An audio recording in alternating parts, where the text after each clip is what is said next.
Hey guys, welcome back to my channel. What if Naruto was Konoha's deadly ghost raider? Movie.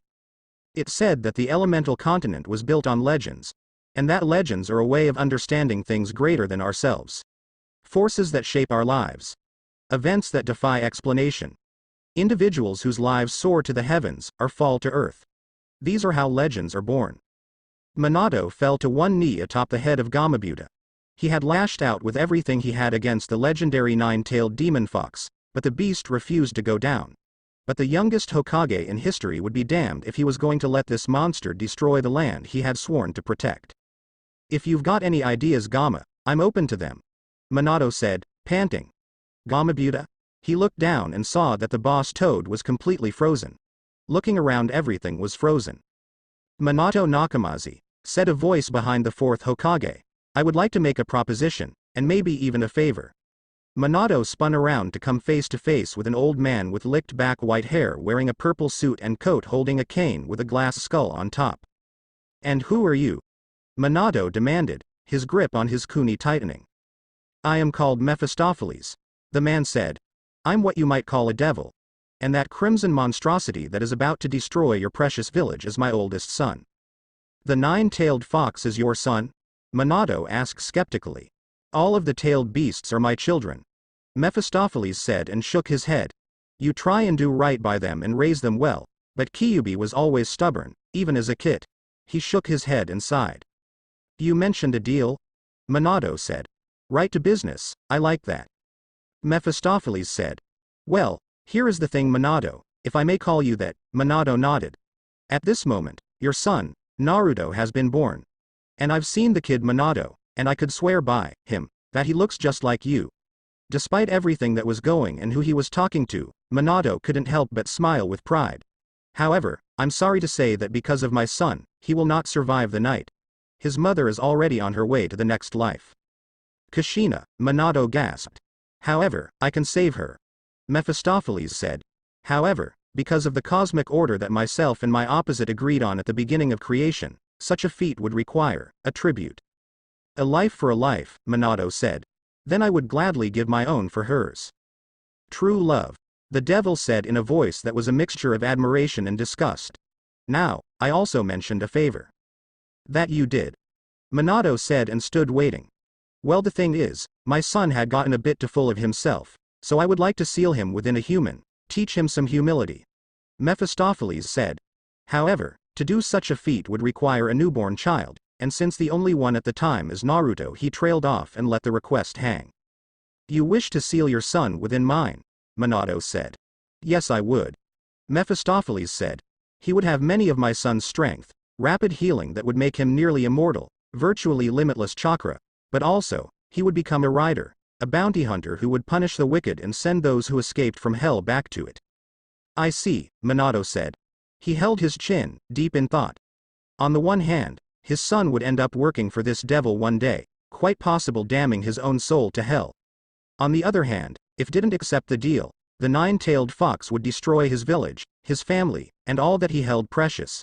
With a sigh he looked at Mephistopheles. I accept your offer, Mephistopheles, but I would like to watch over my son, even if it is nothing more than a spirit. Of course, I know better than anyone how a father can have a soft spot for their son.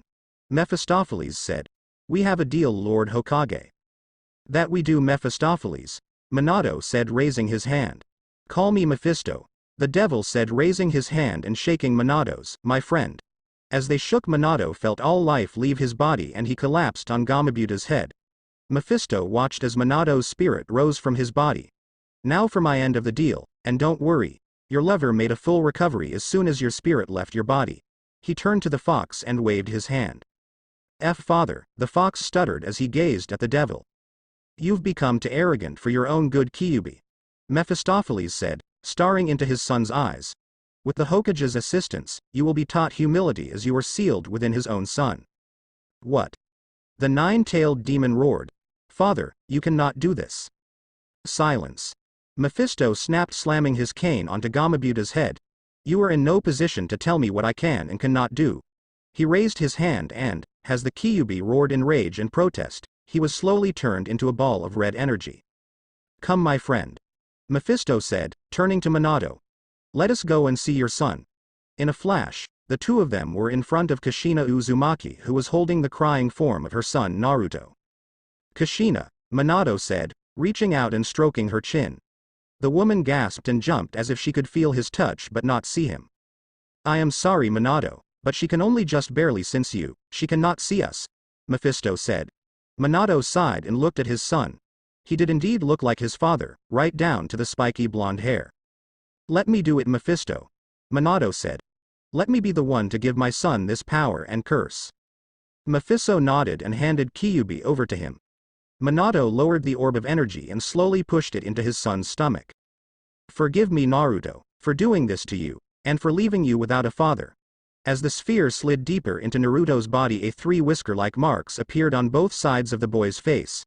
When it was done, a spiral seal appeared on his son's stomach.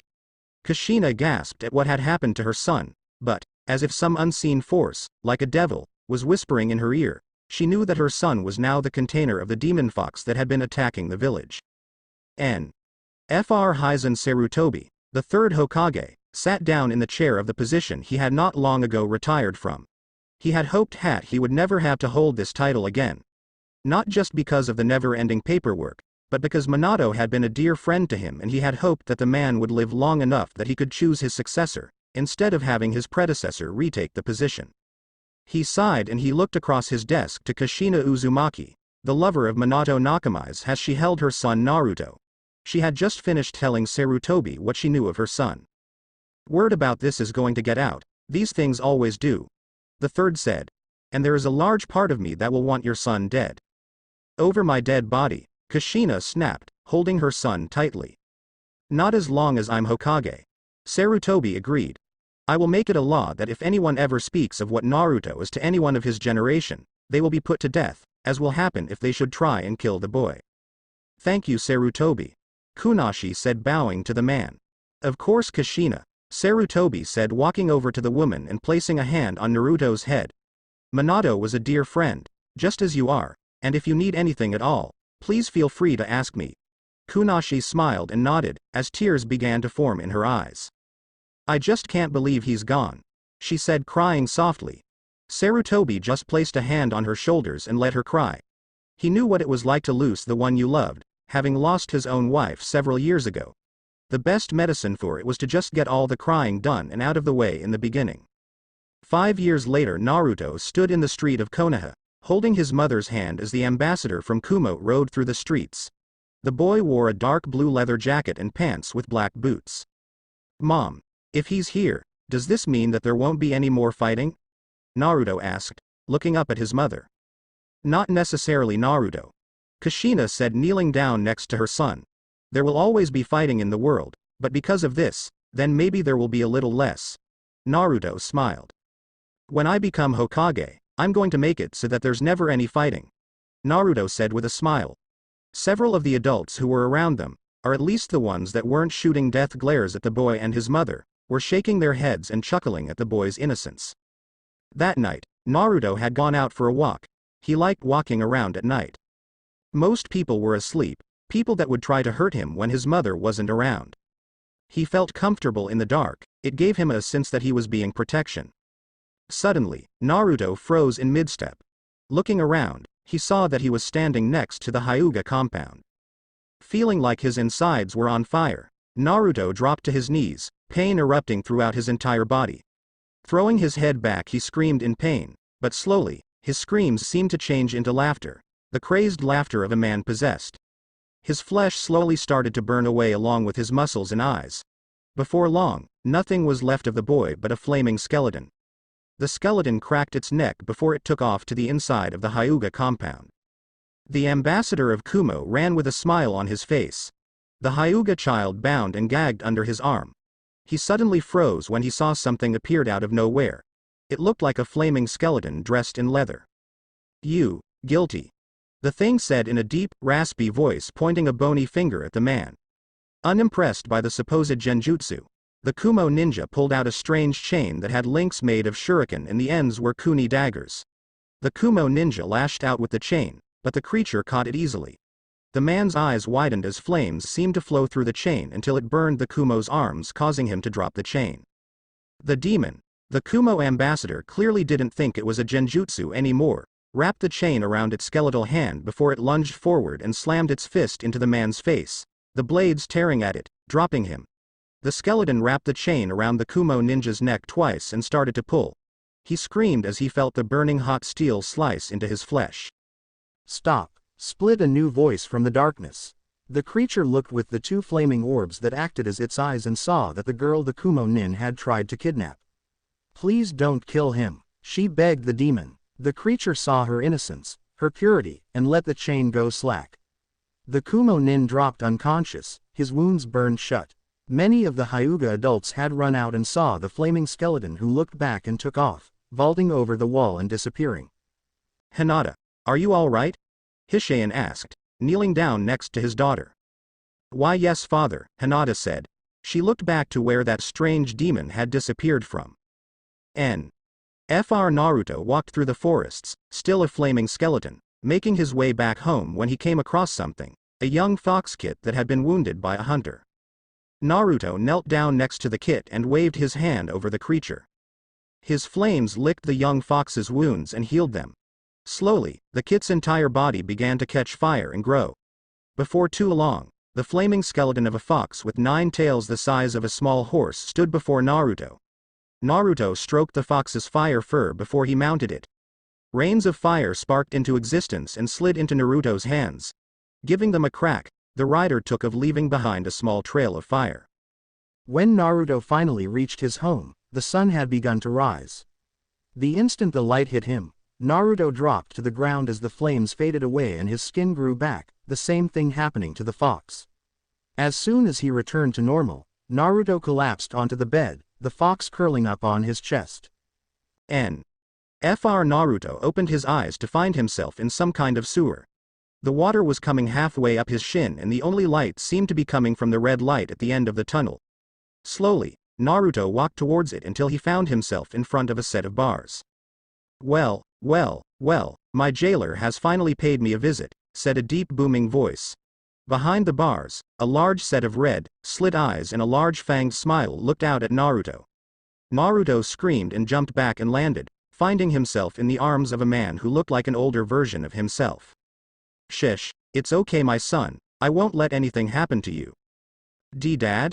Naruto asked, looking up at the man. "That's right son, I'm here," Minato said, hugging the boy. "Dad, where are we?" Naruto asked. "We're inside your mind Naruto," Minato said. "I'm here to tell you everything." And so Minato began his tale of the fox, Mephisto, and of how Naruto was now the rider. "So, does this mean I'm going to become that flaming skeleton thing every night?" Naruto asked, afraid. "Don't worry about it kid. From now on at night, your dad and I are going to teach you how to control your rider powers," the Kyuubi said. "Why would you want to help me?" Naruto asked. "Because if you die kid, then I die, and believe it or not, I'm not ready to go back to hell just yet," the Kyuubi explained. "Besides, my father locked me in here in the hopes of teaching me Elysian, so I figure if I learn it then maybe I can get out of here and reunite with my brothers and sisters, I miss them."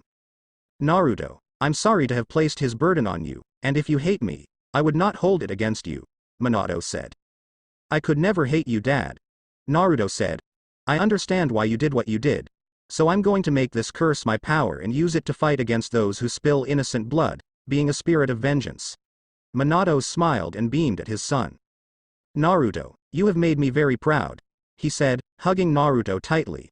"We'll begin your rider training tomorrow, and you might want to ask your mother to begin your ninja training."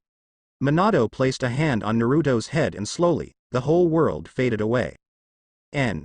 Fr Naruto woke up to find the kit resting on his chest and the chain weapon lying off the side of his bed.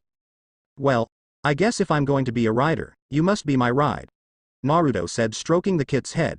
"Now what am I going to call you?" "My name is Kurama," said a voice in Naruto's head causing him to yelp and jumped back. "Why you can talk?" Naruto stuttered.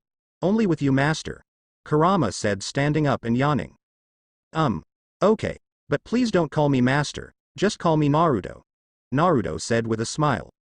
"Very well," Kurama said with a nod. "Naruto," Kushina said, staring at her son, "where did that fox come from, and why were you talking to it?" "Mom, we need to talk." Naruto said, looking up at his mother. He told Kushina everything that had happened to him the night before, from transforming into the rider, to his conversation with his father and his tenant.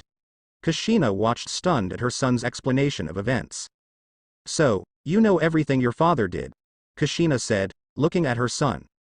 Yeah, Mom, and I'm happy I know, it makes me feel like a hole has been filled. He smiled. Oh, and Dad said that while he and Kyuubi work with on my rider powers, he said you should start me with my ninja training. Alright, but I should warn you son, Kushina said, cracking her knuckles and making Naruto flinch with fear. When it comes to ninja training, I can be one hard bitch. Naruto gulped and looked at Kurama. No way am I getting involved in this. The fox said, springing up and running as fast as its little legs could carry it. Naruto slowly turned his eyes to his mother, fear clear and present on his face. 3 years later, Naruto and Kushina walked to the gates of the Ninja Academy, ignoring the glares that were being sent in their direction. Kushina knelt down and hugged her son. You be good now, Naruto, and no going flaming skeleton on anybody, she said. Naruto chuckled. I can only do that when I'm around evil Mom. Naruto said, and I doubt that any of these teachers are as evil as you. Kushina chucked and released her son to let him run off to get to class. On the way there, he paused when he saw something, or to be more accurate, someone. A girl around his age with pale white eyes and shoulder-length blue hair. You know her, don't you, Naruto? Kurama said, jumping up onto his partner's shoulder. I saved her life the first night I went rider. Naruto replied. He looked at the girl. Now that he managed to get a really good look at her, he couldn't help but think she looked kind of pretty. Hiding and waiting until she was alone, he took a deep breath and walked over to her and placed a hand on her shoulder. She jumped and gave a frightened squeak before turning around. Sorry, I didn't mean to scare you. Naruto said quickly, holding his hands up. I just, well, thought you were kind of cute and I wanted to say hi.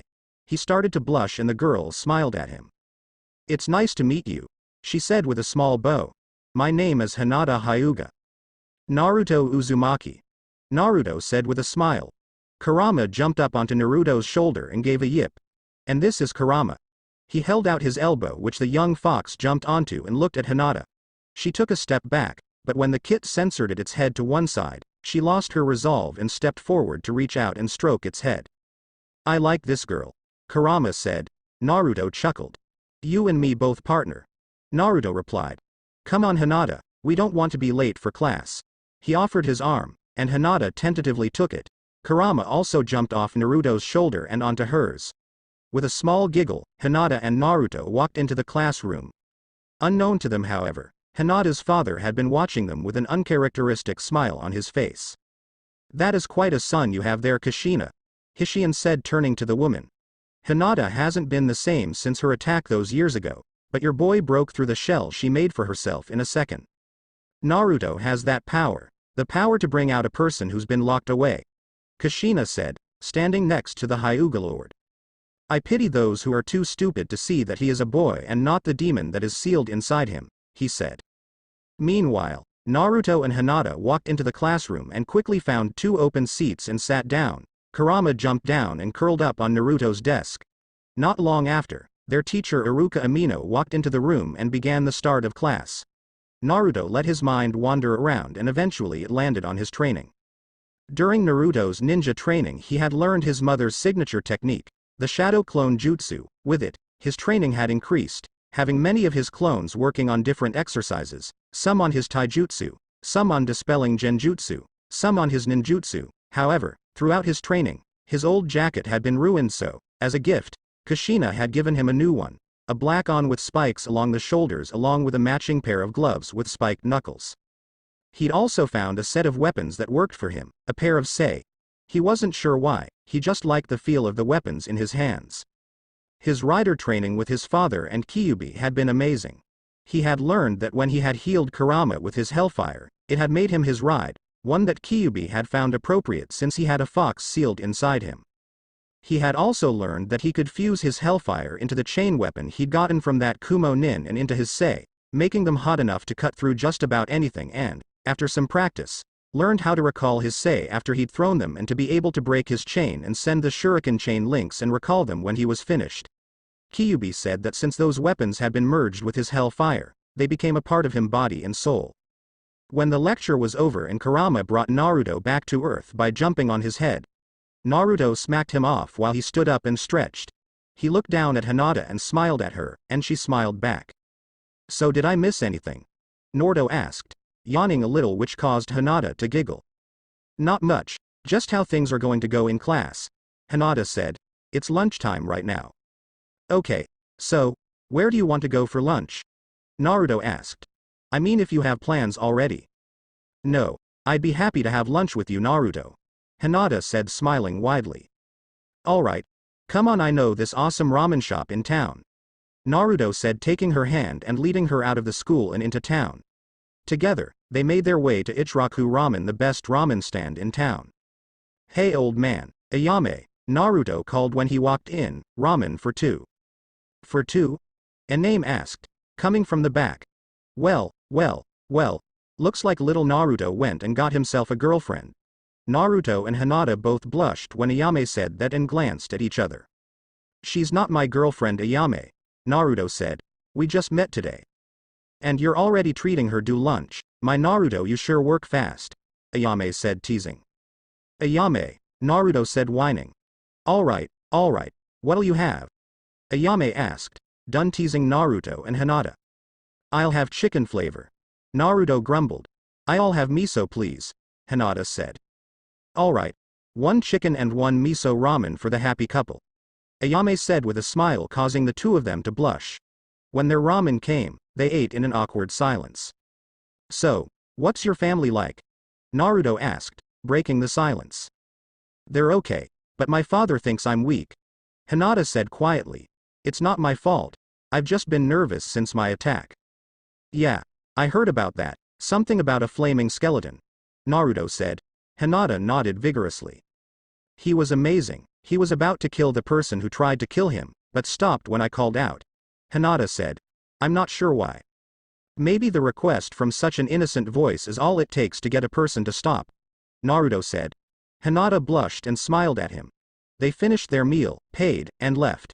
They almost didn't even realize they were walking back into the classroom holding hands. A few of the students were giggling slightly while a couple of the guys, Kiba Azumaki in particularly, were glaring at Naruto with envy. After school, the two made plans to get together that weekend in the park. When Naruto walked over to his mom, she was smiling at him. And just who were you talking to, young man? She asked. Her name's Hinata Hyuga, Naruto said, and I think she's my best friend. Kushina smiled warmly at her son, overjoyed that he had made a friend. Well, we'll have to set up a playdate with her father, she said. Well, we kind of did already, Naruto said, rubbing the back of his neck nervously. We kind of were hoping to get together in the park this weekend. Oh, I'm so proud. My little baby boy has his first date. Kushina gushed, hugging her son tight. Mom. Stop, you're embarrassing me, Naruto said, turning red. I know, sweetie. Kushina said, smiling sweetly. It's a mother's job. Naruto groaned as his mother took his hand and led him away from the school. Naruto hung out at home, watching for the sun to go down. When it finally did, he glanced over at Kurama. Ready to ride, partner? Naruto asked. Do you hold the most power demon in the world inside you? Kurama retorted. The two of them jumped out of the window, bursting into flaming skeletons as they went down. Midway, Naruto slid onto Kurama and they hit the ground, creating a small crater. Let's ride, Naruto said in his raspy voice. With a snap of his reins, Kurama took off, burning a trail through the village. Together they rode towards the Hokage monument until Naruto felt a pull of great evil in the direction of the Uchiha compound. With a tug of the reins, Naruto steered Kurama towards the direction of the evil.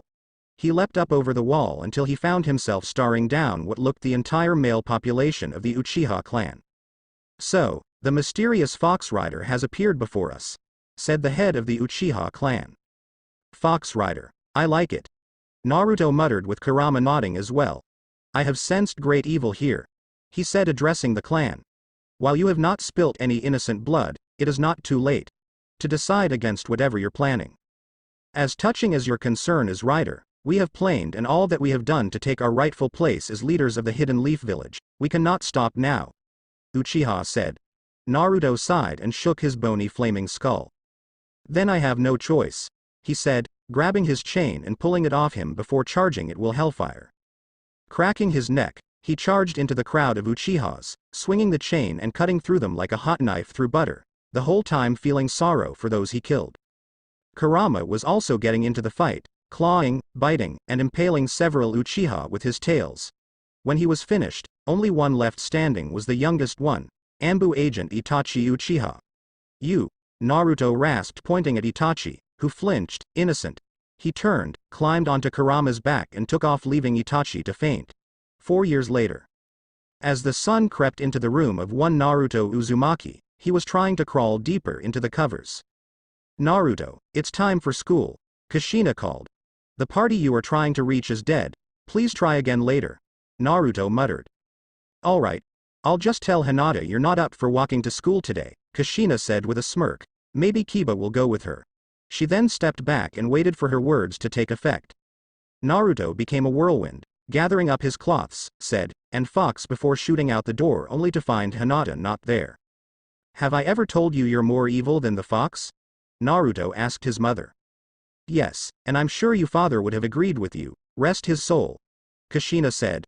Naruto sighed. After the Uchiha incident, Minato had decided that Naruto didn't need him to stick around and, after promising to always watch out for Naruto, faded away. Groaning at his mother's trick, Naruto walked back in and started to make himself breakfast. He was finishing his 5-bowl of cereal when there was a knock at the door. Kushina opened it to find a smiling Hinata Hyuga. "Good morning, Mrs. Uzumaki, is Naruto up yet?" Hinata asked. "Been up for a while, Hinata," Naruto said, walking to the door with a smile on his face and Kurama on his shoulder. "Mom here tricked me into getting up by saying that you were going to walk to school with Kiba instead of me." Hinata smiled and Naruto began to feel nervous about the evil glint that was in her eye. "Well, Kiba is my second choice if you're not able to come," she said mischievously. Naruto groaned and looked at Kurama. "Women, partner," the fox said. "No kidding," Naruto agreed. After kissing his mother goodbye, Naruto and Hinata left for their last day of Ninja Academy. "So, if I really wasn't around, you would hang out with Kiba?" Naruto asked. Kiba and his dog Akamaru were Naruto and Kurama's rivals. They were friends, but when it came to being a ninja, those two would fight until neither one of them could move. They were also competing against each other for the affections of a certain pale-eyed heiress. After being friends for nearly 4 years, Naruto had found he was starting to feel certain feelings for Hinata, but wasn't sure on whether or not to act on them for fear of ruining their friendship. "Only because he's my best friend, next to you of course," Hinata said. Her friendship with Naruto had done wonders for her. She had a lot of confidence, her stutter was gone. You would have never guessed that she had felt any trauma from nearly being kidnapped all those years ago. They walked into the classroom and survived their fellow students. Sakura and Ino were fighting over who would sit next to Sasuke, who was just staring ahead coldly, his only thoughts on finding whoever it was who slaughtered most of his clan, despite his brother telling him to forget about it. Shikamaru was snoozing while Choji was munching away on a bag of chips. Shino was his usual stone-faced self, although at least it was his clan's custom instead of Sasuke, who had no real reason to be cold. Kiba and Akamaru were looking at them with smiles on his faces. Well, a smile on Kiba's. Akamaru was just sitting on his head happily with his tongue hanging out. Kurama jumped down from Naruto's shoulder and went to tackle Akamaru. "Betcha Akamaru wins, fox face," Kiba said as Naruto and Hinata sat down. "Whatever you say, dog breath," Naruto replied. "Now boys, behave," Hinata said. She hated having to play referee for the two boys. She knew they were close friends, but she still hated it whenever they would start to argue. A minute later, Iruka Amino walked into the classroom and explained that in order to pass their final exam, they would need to create a clone and that they would be called in one at a time. Naruto sighed and rubbed the back of his head. "Something wrong?" Kiba asked. "Well, it's just that, I've never been able to get the basic clone down, but I can do shadow clones no problem," Naruto explained. "What's the difference?" Kiba asked. "A shadow clone is like an exact duplication of the person who creates it, complete with half the performer's chakra," Hinata explained. "As opposed to just a regular clone who's just a shadow that can't really do anything." "So, it sounds like you've got it no problem," Kiba said. "The thing is, I don't know if I should use the shadow clone. I don't know if it's right to, Naruto explained. "Look, you know how to do it," So why should you not bring it out, and show people what you can do? Kiba said. Naruto smiled at the boy who was both his arch-rival, and quite possibly his best friend. Naruto relaxed for the rest of the time to wait until it was finally his turn. He walked into the exam room. Alright Naruto, if you would please create a clone for us, Iruka said. How about I do you one better Iruka-sensei, Naruto said crossing his fingers. Shadow clone jutsu. With a large puff of smoke, 3 other Narutos appeared in the room, not transparent clones, but the flesh and blood shadow clones that his mother had taught him. Iruka was smiling. He knew the boy had so much potential, and right here in front of him was proof of it. Very good Naruto, you pass. Iruka said. Hold on Iruka, Mizuki, the second teacher, interjected. The task was to create 3 clones, not shadow clones, which is a forbidden technique that I can only assume that Naruto found by cheating. Hey, I didn't cheat. My mom taught me that just you. Naruto countered, feeling defensive. And in all honesty Iruka-sensei, I really can't do the basic clone jutsu. When I talk to my mom about it, she says that I have too much chakra to properly control. Well, thank you for your honest Naruto, and as far as being able to use clones, well I would say that some chakra control exercises would help with that problem. The overall fact that you can summon shadow clones is impressive in and of itself, so, as I said before, you pass. Congratulations. He handed Naruto a headband which he proudly took. Thank you Iruka-sensei. Naruto said, bowing to Iruka and walking out, tying the headband around his waist like a belt. When he stepped out of the academy building, he ignored the cold glances that were being shot at him by some of the parents and walked straight to his mom who was with Hinata, Kiba, and their families. Looks like we've all made it, Hinata said with a smile. Good thing, if you hadn't made it Naruto, I would have had to beat the crap out of you, Kiba said, punching his friend in the arm. Naruto smiled at his friend. Like you could ever take me Kiba, Naruto replied, punching him back. Slowly the two kept punching each other until they were rolling on the ground beating on one another. Hinata sighed and pulled the two apart. What have I told you two about fighting? She asked them. Not to do it in public, they said in unison. Hinata smiled as she let them go. Hishin, I think your little girl has got our boys whipped, Kushinya said with Kiba's mom nodding in agreement. Well, I think that we should all go out and celebrate the kids becoming ninja, Hishin said. Ever since he had met Kushina, his normally hard, emotionless shell had all but fallen away after being around the Uzumakis. Ichiraku ramen for everyone, on me. Naruto jumped into the air and yelled for joy. Together, they all went to their own homes with plans to meet up at sunset at the ramen bar. I'm getting closer to beating that white mutt, but I have to admit, the mongrel is an excellent fighter, Kurama was saying. Hey, be nice. We may have our problems with Kiba and Akamaru, but they're good friends to us, Naruto countered. I'm afraid I'm something of the middle demon in this situation. The fox weighed, putting its 2 cents in. While the people and dogs of that clan can be pains, they are good fighters and loyal to a fault to those who earn it. Naruto shook his head. It was a pain having 2 foxes speaking in his head, one demon the other just enhanced. A couple hours later, Naruto and Kushina walked to Ichiraku to meet up with their friends. Naruto pulled up a seat at the bar next to Hinata, with Kiba on her other side. After ordering their ramen from a giggling Ayame, she still loved to tease Naruto about his crush on Hinata, and having Kiba as a rival only made it worse for him. Talk turned to teams. So who do think we'll get for teammates? Naruto asked. As long as I'm not stuck with Sasuke and or one of his idiotic fangirls, I'm happy, Kiba said. Here, Naruto agreed, raising his glass. I think it would be great if I was on the same team as my 2 favorite guys, Hinata said, slinging her arms around Naruto and Kiba's shoulders. Akamaru and Kiba yipped up at her. Sorry boys, 4 favorite guys. They laughed until Naruto groaned, holding his head. You okay Naruto? Kiba asked. Just a headache, Naruto groaned. I felt it too Naruto, it's time to go to work, Kurama said, sitting up and looking up at his partner. Excuse me for a bit, he said before running out of the bar with Kurama at his side. Once they got into back alley, the 2 of them burst into flames. Naruto rotated his bony neck. Let's ride, the rider said, mounting his ride. Snapping his flaming reins, Naruto and Kurama took off, unaware that they had been seen. So that's the famous rider, Kiba said. Hinata was going glassy-eyed seeing her savior so close. "Come on," she said, taking Kiba's hand. "Wait a minute, are we going after him?" Kiba asked, but then caught sight of Hinata's face. "Yep, we are." They ran after the rider's flaming trail. Fr. Mizuki paused to rest in a clearing, the forbidden scroll on his back. Why his mysterious client wanted this scroll, he didn't really care, just as long as he would get paid. He felt a little bad that he'd killed those guards, but he shook it off. Wasn't the first time he'd killed someone. Pausing to catch his breath, he looked around, making sure that he hadn't been followed.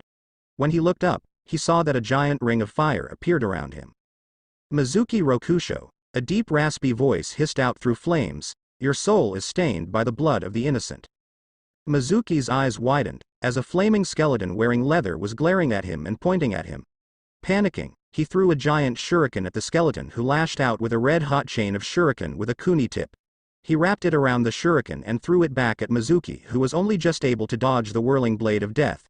He tried to run, but found his path blocked by a giant flaming fox skeleton with 9 tails. A 9-tailed fox, Mizuki gasped, whirling back to Naruto, who had wrapped his chain twice around his chest. "It's you, the demon brat, Naruto Uzumaki." The skeleton cracked his knuckles. "Your soul is stained by the blood of the innocent," the rider repeated, grabbing Mizuki by his vest. "Look into my eyes and feel their pain." Mizuki felt himself unable to resist and found himself staring into the 2 furry orbs that functioned as the skeleton's eyes. Through those eyes, he could see what he had just done on this night, and also all the things he'd done during missions that were not a part of his orders, killing people he was supposed to just capture, murdering those guards. Only he saw that these were happening to him. Mizuki didn't even know he was screaming. He only stopped screaming, on the outside, when Naruto looked away and let him slump to the ground. Fr. Kiba and Hinata stood behind a tree, staring at what the rider had just done to Mizuki. When he stopped screaming and the rider dropped him, the flames died down and the rider's flames died down around him. Carefully, Hinata walked out from her hiding place. "Hinata, what are you doing?" Kiba hissed. Hinata ignored him and walked over to the rider. The skeleton looked over at her before looking away. "Monster," Hinata heard it growl. "I'm not afraid," Hinata said, and she wasn't.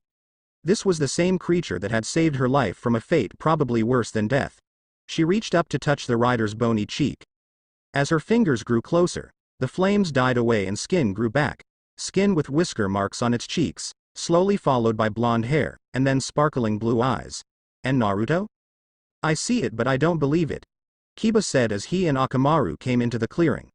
Before anything else could be said, Naruto ran to a nearby tree and threw up. "Hey, you okay, man?" Kiba asked, running to his friend's side. Everything he'd done, Naruto gasped before throwing up again. All the people he'd killed, all those innocents. Tears were streaming down his face now. Kurama had changed back and started to rub his head against Naruto's hand. Naruto felt a pair of arms wrap around him and hold him close. "It's okay, Naruto, just let it out," Hinata whispered in his ear. He felt another hand on his shoulder and another furry head start to nuzzle into his hand. "We're here for you, Naruto," Kiba said. Iruka appeared on a tree branch watching Naruto being comforted by his friends. Their parents appeared beside Iruka a second later. "Those are some impressive kids you all have," Iruka said. They didn't say anything as they watched as their children stood around each other, caring for one of their own as if they were already a team. "I think one of the teams has already been assembled," Kushina said, glancing at the others who nodded. "As do I," said a wizened old voice that caught everyone's attention. Iruka and both generations of ninja turned to see the Hokage walking out of the shadows. "Hey, old man," Naruto said, looking up and whipping away his tears.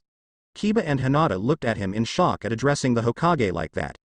They were just as shocked to see the Hokage chuckle at the informal name. "Hello, Naruto," he said, "and as I was saying, I do believe that one of the teams for the next generation of ninjas has been chosen." Naruto looked back and forth between Kiba and Hinata. Despite everything they'd just gone through, they were all smiling. "I had originally planned to have you on the same team as Sasuke Uchiha and Sakura Haruno, and I would have had Shino Abrimi working with Kiba and Hinata." "Moody emo boy and screaming fangirl number 1, yikes," Naruto said with a shudder.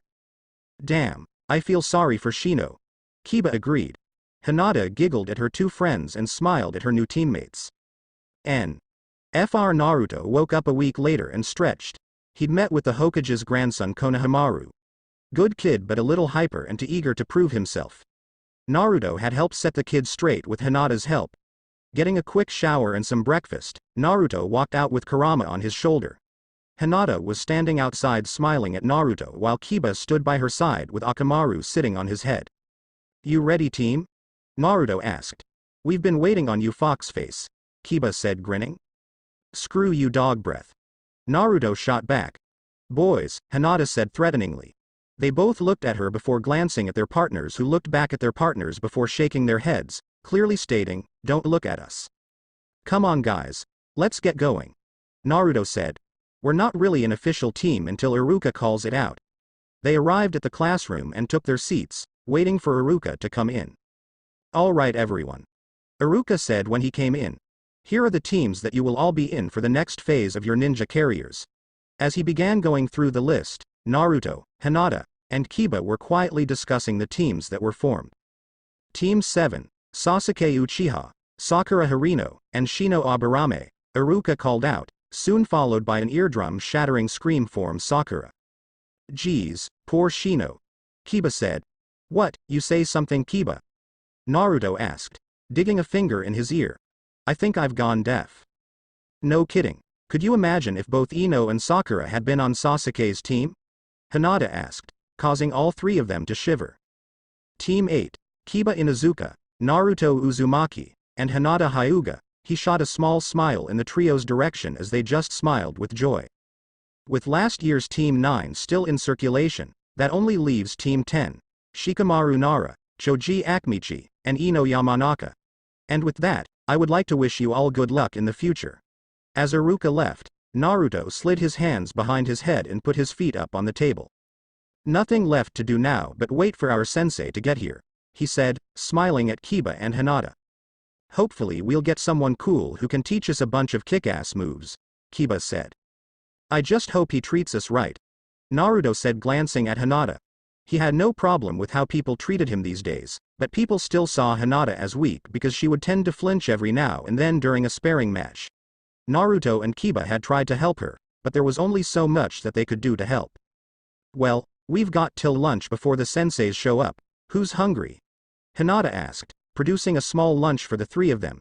If Naruto and Kiba could truly agree on, it was when Hinata made something to eat, then do not fight for fear she would take away the delicious food that was prepared by the hands of an angel. They had discovered this early on because whenever they would end up arguing over the last piece of Hinata's cooking, she would take care of the problem by eating it herself. "So, there's only one thing I don't get," Kiba said as they ate. "Only one thing?" Naruto said with a smirk, but clutched his food closer for fear of Hinata taking it away. "How in the hell, no pun intended, did you become a flaming badass in the first place?" Kiba asked. Hinata looked at Naruto quizzically. She'd been wondering how Naruto became her skeletal savior. Naruto sighed. He'd had a feeling this would come up between the three of them. During their lunch, Naruto explained everything to his new teammates, everything.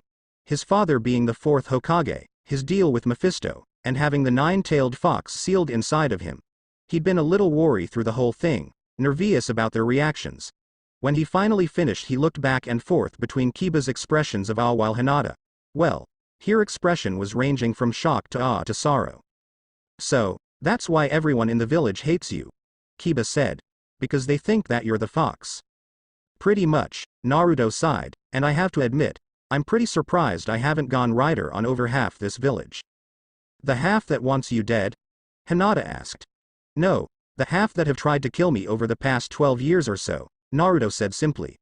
Kiba and Hinata were stunned at how nonchalant Naruto was speaking about it. After that, they let the subject drop. Not long after that, several of the teams were being led out of the rooms. Team 8. A voice said as Itachi Uchiha walked into the room, "My name is Itachi Uchiha and I'll be your sensei." "Why are you teaching them, Itachi?" Sasuke asked, angered that his brother was teaching outsiders and not him. "Sorry lil bro, but Lord Hokage wanted me teaching these guys," Itachi said, jerking his thumb at Team 8. "Don't worry though. You and your team are getting a good sensei, hell maybe one of the best." Well, let's get going you three. He walked out of the room and Naruto, Kurama, Hinata, Kiba, and Akamaru jumped down and followed their new sensei out of the room. He led them to a small dinner, which surprised them. Alright, well, let's get to know each other. As you've probably already figured out, my name is Itachi Uchiha. My likes are my little brother, Poki, and this village. My dislikes are anyone who thinks that the Uchiha are gods among men. My hobbies are looking after my family and training. My dream is to work on bring up the Uchiha clan to its true glory. He glanced at Kiba. How about you start us off? I'm Kiba Inuzuka. My likes are my family, friends, and my partner Akamaru. My dislikes are cats and bad food. My hobbies are running, fighting and training. My dream, well, one is to beat Naruto, and the other is kind of like yours Itachi-sensei, to become a great leader of my clan. And for Akamaru and me to find a couple of nice girls, get married and have a whole lot of kids. Itachi nodded, making mental notes about the boy. He seems like a good kid with an honest dream. I'm a bit nervous about his rivalry with a teammate, but from what Lord Hokage told me, they can put it aside when it's important, he thought. Alright, you're next miss. My name is Hinata Hyuga. My likes are my family, and my two best friends, Akamaru and Kurama yipped at her. 4 best friends. Sorry guys, I'll get that right sooner or later. My dislikes are people who think I'm weak when they don't give me a chance and anyone who would hurt someone I care about. My hobbies are practicing my own style of the gentle fist and cooking. My dream is to become a great clan head. Alright. Certainly an interesting one for a Hyuga, not the self-centered pain in the ass like the rest of them. Got a strong bond with these two, especially with Naruto. Itachi surmised. And last but I'm sure not least. Naruto Uzumaki. My likes are running free, ramen, my mother, and my friends. My dislikes are anyone who treats my family or friends and would harm an innocent person. My hobbies are training with my mom and spending time with my friends. My dream is to become Hokage and get rid of fighting. Hell of a dream, and as loyal as they get I bet. No surprise that all those horror stories I hear from the village are bullshit. Granted most of those people are complete and total morons. Itachi smirked. Alright, normally, we'd go through an exercise to see how well you guys are with teamwork, but Lord Hokage has told me that you all trust each other well enough to the point where that's not necessary, so, tomorrow meet at Training Ground 4 for training. About a week after that, we'll get down to missions. Dismissed. Itachi turned and left, leaving his new team behind. Training of Team 7. Naruto stood on one of his apartment with Kurama watching the sunrise. This was his favorite time of day. Ever since he'd used the penance stare on Mizuki, he'd been plagued by nightmares about the things he'd seen the man do. Sometimes going for a ride with Kurama would help. Other nights he would visit Kiba and work things out with their fists, flesh and blood for Naruto to make sure he didn't hurt Kiba too much, and when that didn't help, he would go to Hinata and she would just let him cry at on her shoulder. Every now and then he would fall asleep in her arms. If Hishin ever found them in the same room, he would just close the door and let them be. Naruto sighed, Kurama sitting on his shoulder and gently licking his cheek. More nightmares Naruto? Kurama asked. Yeah, I can't believe all those things Mizuki did all those things. Naruto sighed rubbing his eyes. How can anyone do that? You people are a strange race, Kurama said, some have an insane desire for distraction and chaos. Are you okay Naruto? Kushina asked as she walked up behind her son. Just having a hard time falling asleep at night mom, Naruto said. After Mizuki? Kushina asked. Yeah, after Mizuki, Naruto said. Kushina walked up and wrapped her arms around her son's shoulders. You did all right Naruto, and the feel terrible about it means that you're human, never forget that. Kushina said. Thanks mom. Naruto said. Well, I told Hinata and Kiba I'd meet them for breakfast before meeting Itachi-sensei. And with that he took off leaving Kushina smiling at her son. Naruto stopped just outside of the Hyuga compound and knocked. Neji Hyuga opened the gates. Hello Neji? Naruto said in monotone. He'd never gotten along with the boy and the branch family member had always had a chip on his shoulder the size of Hokage Tower. Uzumaki. Neji said in a growl that reminded Naruto a little of Sasuke. The two stood glaring at each other until Hinata walked up to them. Thank you for answering the gate Neji. Hinata said politely. Ready to go Naruto? You bet Hinata. Naruto said turning away from Neji. No offense Hinata, but that cousin of yours really bugs the hell out of me. I know Naruto, he's just bitter about how the branch family is treated, Hinata said. Not that I can blame him. I know that's the reason you want to be clan head, so that you can modify that cage bird seal you were telling me and Kiba about. And like I promised you, when I become Hokage, I will back you up on that completely. Talking about the cage bird seal? Kiba asked as he walked up, Akamaru at his side. Naruto nodded as Kurama jumped down to stand by Akamaru. Yeah, and about what we're going to do about it when we're calling the shots, Naruto said. It's just like I told you guys before, when I'm clan head, you'll have my full support, Kiba said as Akamaru barked happily. Thank you, both of you, Hinata said, hugging her two friends. Come on. Let's get some breakfast, I'm starving, Naruto said, holding his stomach. Race you there buddy, Kiba said, taking off, Akamaru at his heels. You're on dog breath, Naruto called back. Come on Kurama. They took off after their teammates. Hinata laughed as she followed them as they raced to the dinner that Itachi-sensei had taken them when they first met and ordered breakfast. Half an hour after that, they left and made their way to Training Ground 4 to continue their training. Itachi had started them off with some more advanced taijutsu training than what they had been taught at the academy, how to dispel genjutsu and some chakra exercises such as climbing trees without the use of their hands, and they had recently started water walking. Today, Itachi had told them that they would be learning a few low-ranked ninjutsu techniques. Alright, Itachi began when they were all assembled. In order to properly judge what ninjutsus I should teach you, we need to determine what your nature affinities are. Nature affinities? Kiba asked. Yes, you see, everyone has citrine types of nature ninjutsus that work best for them. I myself am a rare mixture of fire and water types of nature affinity. He produced 3 slips of paper and handed one to each of his students. Channel your chakra into these slips of paper and we'll figure out just what you kids are. Everyone nodded and channeled their chakra into the paper.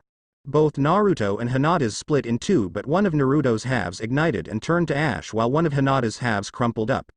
Kiba's meanwhile seemed to turn into mud. Interesting, Naruto and Hinata both have wind affinities, but Naruto, you have fire as well while you Hinata have lightning. Kiba, you have both earth and water affinities, same as the first Hokage did. Who knows, maybe you could someday call upon the power of wood like the first did. The same power as the first Hokage, Kiba whispered, in awe. Naruto was thinking about his own power. The fire affinity must come from being a rider while the wind must come from him naturally. Alright. Now I'm going to teach you all some pretty basic jutsus that will go along with your newly discovered powers. Itachi said. This is the main reason I became a sensei, so that I could just the techniques that I leaned from my Sharingan to pass on to the next generation. He started by teaching Kiba the hidden mist technique, which would create a thick mist that would allow Kiba to sneak up on his opponents, and the double suicide decapitation technique, while would allow him to bury an opponent up to their neck in the ground. He next taught Naruto Great Breakthrough, which would allow him to summon a giant gust of wind, and the giant fireball technique, which would allow him to summon a giant fireball, and was also an Uchiha family signature jutsu, which caused Naruto to be greatly honored to lean the move. Finally, he taught Hinata the violent wind palm, which would allow her to send out a concentrated gust of wind, but he couldn't teach her any lightning jutsus because he didn't know any that she could handle. That's all right, Itachi-sensei, Hinata had told him, I still need to work on my own gentle fist style. Their training continued for about another week in between the Konoha D-rank mission, helping the elderly with their groceries, catching someone's lost pet, usually a cat named Tora, and on a few occasions to entertain at a kid's birthday party, to which they seemed to be big hits, with Hinata doing magic tricks, cheating with her Byakugan, and Kiba and Akamaru were doing various tricks which would sometimes include Naruto and Kurama. Most of the parents, however, had been cold towards Naruto at first, which caused him to back away. That was when he had noticed a Konohamaru standing off on his own, apparently trying to focus chakra. You're gonna make your head explode doing that, Naruto said, leaning against a wall. And why are you here trying to call up your chakra anyway? I mean, you're just a kid, there'll be plenty of time for ninja training when you get to the academy. Hey, don't talk like that to me, I'm the grandson of the third Hokage, Konohamaru snapped. Alright Konohamaru, I'll make you a deal, Naruto said, if you live it up, have some fun at this party, and just try and be a normal kid in general, and I promise you I will bust my butt to make Jonin so I can be your sensei when you become a Jonin. You promise? Konohamaru asked. You have my word as a ninja. Naruto said. Konohamaru nodded and held his hand out to Naruto, who took it, shook it, and pulled the boy into a headlock and began to noogie the boy. What are you doing to him? A parent snapped. Naruto and Konohamaru looked up at her. What's your problem, lady? Konohamaru asked. Konohamaru, remember our deal, head out there and play all right? Naruto said, standing up and patting the boy on the back. You got it, Naruto-sensei.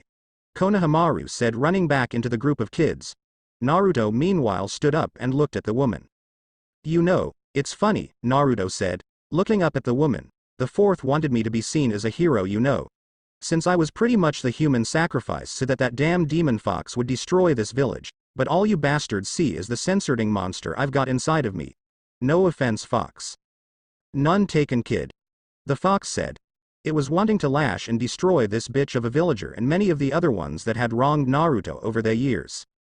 And I'm not even getting into all the shit you've been giving me and my mom. Naruto continued. That demon whore should be put to death just for giving birth to you. The woman growled. Naruto had her pinned to the wall in a second, one sigh embedded into the wall not millimeters away from her head and his other one was just as close to her eyeball. You can say or do whatever you want to do to me, Naruto hissed at her, just loud enough to hear. But if you ever insult my mother, I'll cut out your tongue, and I swear by all that is holy and unholy that if you ever hurt her, or send someone after her, they'll be dead before sunrise, or worse. Naruto withdrew his sei, spun them around his fingers and slid them back into his belt. He rejoined the party as if nothing had happened at all. That is until that same woman came shrieking at him with a knife in her hand. Die, demon brat, she screamed. Naruto-sensei, Konohamaru shouted, running up and knocking the woman's feet away with a slide.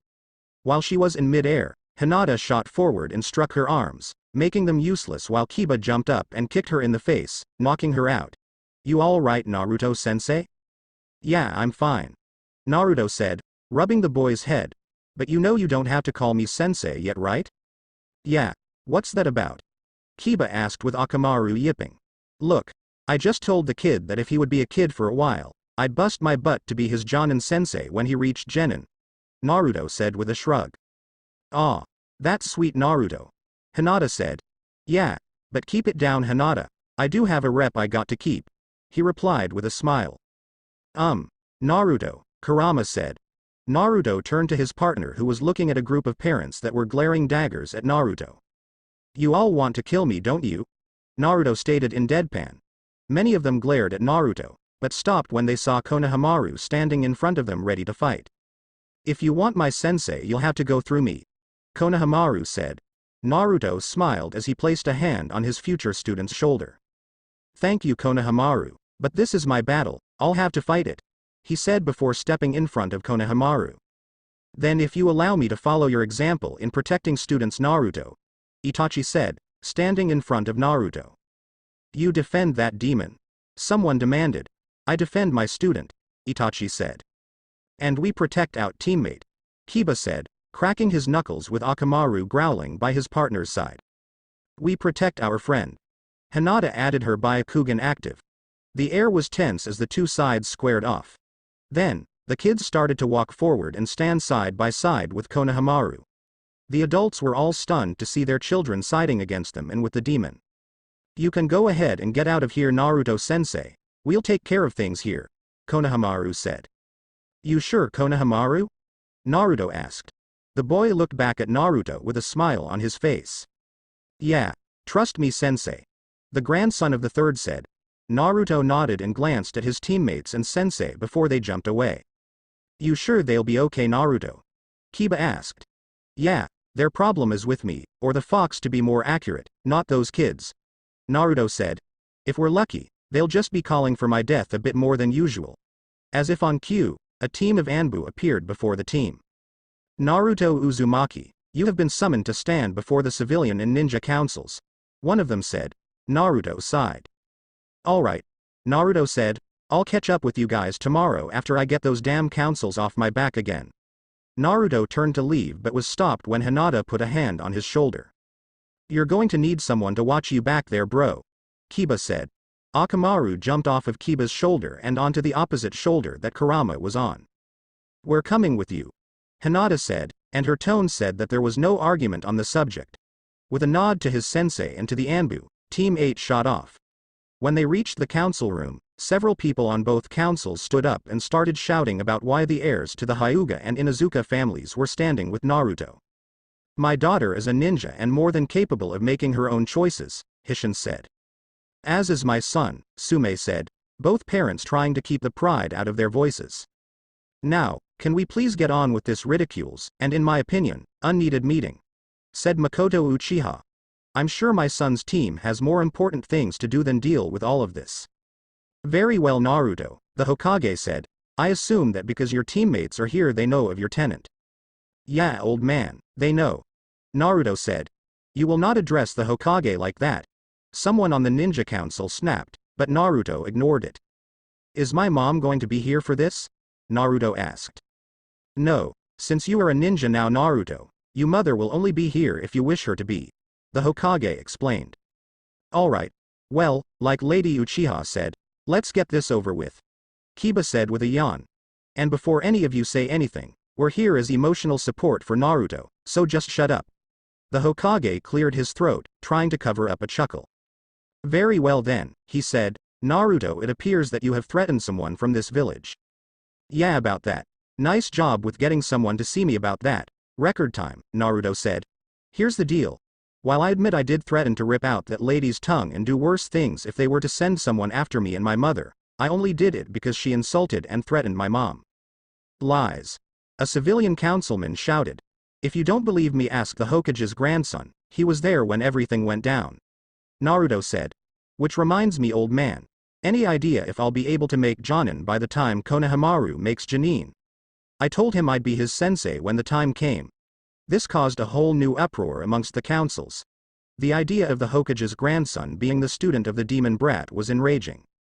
Silence. The Hokage roared, leaking out small killing intent that made many people flinch back. As far as you being my grandson's sensei Naruto, I can only suggest that you train hard for the next 3 years, and maybe you will be Konohamaru's sensei. And as to the charges against you, you were being honest that the woman threatened you and your mother. Yeah old man, Naruto confirmed. Very well then, you are free to go, and I apologize on behalf of the councils, the Hokage said. No problem old man. Naruto said, giving the man a 2-fingered salute. And tell Konohamaru that if he doesn't act like a kid, I'll make sure Kiba's his sensei. Kiba glared at his friend and took a swing at him which Naruto ducked with a smirk on his face. Hinata stepped between her teammates. Boys no fighting, she said looking back and forth between them. Yes Hinata, they said in unison. Many of the parents who knew those kids chuckled, a few of the men made whip sounds. Are you really going to let that boy just walk away? Danzo asked as the team walked out of the room. He has done nothing wrong Danzo. Sarutobi said. And if you bring up putting him in your root program, I'll have Inochi make you thinking you're 5-year-old girl for the rest of your life. You wouldn't dare. Danzo growled. The old Hokage glanced over at the Yamanaka head who was rubbing his hands together. I'll let Ino braid your hair, he said with a wicked grin. Sarutobi chuckled as the councils dispersed. You're going to become a great ninja someday Naruto. The Hokage thought. Just like your father was. Journey to the land of waves. Naruto and Kiba skidded back from each other. Kiba's hands became a blur as he went through a series of hand signs. Water style. Hidden mist jutsu, he cried. A thick mist quickly enveloped their battlefield. Naruto tensed and looked around. Teaching Kiba that jutsu had been a good choice. With his enhanced sense of smell, Kiba could easily track his opponents through the mist. Suddenly, Naruto felt a hand wrap around his ankle and pull. Earth style. Double suicide decapitation jutsu. As the mist cleared, Naruto found himself up to his neck in the ground and Kiba standing over. Looks like I win Naruto. Kiba said with a smirk that faded when he saw Naruto's own. Wanna bet Kiba? He said before he disappeared in a puff of smoke. Damn, shadow clone. Kiba swore as he started his hand signs for the hidden mist jutsu again except a flurry of shuriken came flying at him. He dodged to the side towards Naruto and a clone, each going through their own hand signs. Wind style. Giant breakthrough. Cried one while the other shouted, fire style, giant fireball jutsu. The two jutsus merged together to create a giant wave of fire that threatened to completely and totally incinerate Kiba. Wind style. Violent wind palm. Came Hinata's voice as a pair of wind streams shot forward and split the inferno away from the boy. Naruto, that was too much. She scolded as she walked forward, Kurama and Akamaru by her side. The boy chuckled and rubbed that back of his head. Yeah, it might have been a bit much, he admitted, sticking his hand out. Sorry, Kiba. Hey, it's not like the enemy's going to hold back on us, and should be prepared to cut loose on them, Kiba said as Naruto helped him up. Indeed, and that was a nice use of combining your jutsus, boys, Itachi said, walking forward. I am very impressed by both of you. Thanks, Itachi-sensei. Kiba and Naruto said. Come on, I'm going to ask the Hokage to give this team a C-rank mission. I'd say you're ready for it, Itachi said, turning around to hide his smile. Team 8 followed their sensei, smiling. So what do you think the mission would be? Kiba asked. Personally, I want it to be something outside the village, Naruto said. As long as it's away from Kumo, Hinata added. Even though she had pretty much gotten over the attack, she still wanted to keep as much distance from that place as possible. The old man wouldn't do that to you, Hinata, Naruto said, placing a hand on the girl's shoulder. Because if he did, I'd kick his old shriveled ass. You mean we would kick his old shriveled ass? Kiba said. Hinata giggled and hugged her teammates. Thanks guys, you're too good to me, she said, giving each of them a kiss on the cheek. I'm not going to have to make sure the three of you aren't sleeping together, am I? Itachi asked, glancing over his shoulder. All three ninjas went red and shot glares at their smirking sensei. Secretly unknown to the Uchiha, however, was that all three of them did have crushes on one of their teammates. Kiba and Naruto were obviously crushing on Hinata, while Hinata herself had strong feelings for Naruto. He was her first friend, the first one to have really break through the barriers she'd put up after the attack. Not to mention having saved her. When they arrived at the mission center, they found Team 7 there as well, with Tora and his owner. Cat got loose again? Itachi asked Kakashi, who had his masked nose buried in that orange book of his.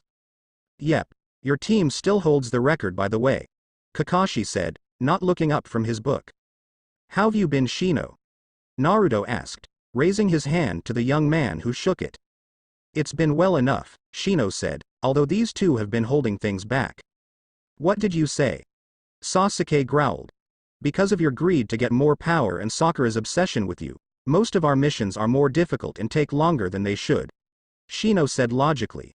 Sasuke growled and lunged forward, only to have Shino turn into bugs and disappear. Sasuke froze when he felt a kuni at his throat. I would greatly advise against ever doing that again, Shino said before withdrawing the dagger. Geez, fighting amongst their own team, Kiba muttered. I know, I heard Kakashi never really passed a team, I wonder why he made an exception, Hinata said. Betcha 20 it's got to do with Uchiha, Naruto whispered. Now then, Itachi, what can I do for you? The Hokage asked. Lord Hokage, I would like to request a C-rank mission for my team, Itachi said. They have successfully completed the necessary D-rank missions and I have complete confidence in them. The Hokage stroked his beard and took a puff on his pipe. Very well, the Hokage said, I think I know of a mission for you. What? Why should they get a higher rank mission? Sasuke demanded. Itachi sighed and shook his head in shame, upset that his little brother could be so arrogant just because of his clan name. Were all the Uchihas like this? Hinata whispered. I'm the black sheep of the family, Itachi whispered back. Thank goodness. Naruto and Kiba said in unison, their partners nodding. Very well, since it is a C-rank mission, it will be made a joint mission between Teams 7 and 8. The Hokage declared. Sasuke smirked at Team 8 while Kiba rolled his eyes and Naruto was subtly flipping him off. Send in the client. A man with a potbelly, stubble, and a drinking bottle in hand. These are the kids who are supposed to watch over me, the old man asked. He looked at both sides. Well, these ones over here don't look so bad, he glanced at Team 8, but apart from the guy with the glasses, those other ones look pretty pathetic. This time it was Kiba and Naruto's turns to smirk at the Uchiha before turning to their client. And just who are you? Sasuke demanded. I am Tazuna, Master Bridge Builder, the man stated. Your mission is to protect me as I return to my village and while I complete my masterpiece. Sounds like fun, Naruto said with a grin, When do we leave? We'll meet at the west gates in 1 hour, Itachi explained. Don't be late. His eyes shot towards Kakashi. The teams all departed and left the office. Hey mom. I'm going to be out of the village for a while, Naruto announced when he returned home. Long-term mission? Kushina asked, poking her head out of the kitchen. Yeah. Heading to the land of waves to watch over a bridge builder, Naruto said as he went to pack up his thing. Get this too, we're going with Team 7. Sasuke Uchiha's team? Kushina asked. Yep, him and Sakura Haruno, everyone's favorite Banshee. Naruto added. Kushina couldn't help but chuckle at the remark. Still though, it'll be pretty nice working with Shino. It'll be nice getting out of the village for a bit, Kurama added. Naruto smiled and nodded. After he finished packing, they turned around and find his mom holding something in her hands. What's that, mom? Naruto asked. It's something that belonged to your father, Kushina said. Naruto took the box from his mother. Opening it up, the box, his eyes widened and he looked up at his mom, who nodded. Naruto picked up the 3-pronged kuni dagger with a seal on the handle. Dad mentioned this, the source of his signature jutsu, the Flying Thunder God. He looked at his mom again. I don't know if you're ready for the Flying Thunder God just yet, Kushina said. But I think you should carry these with you, for luck. Naruto was speechless.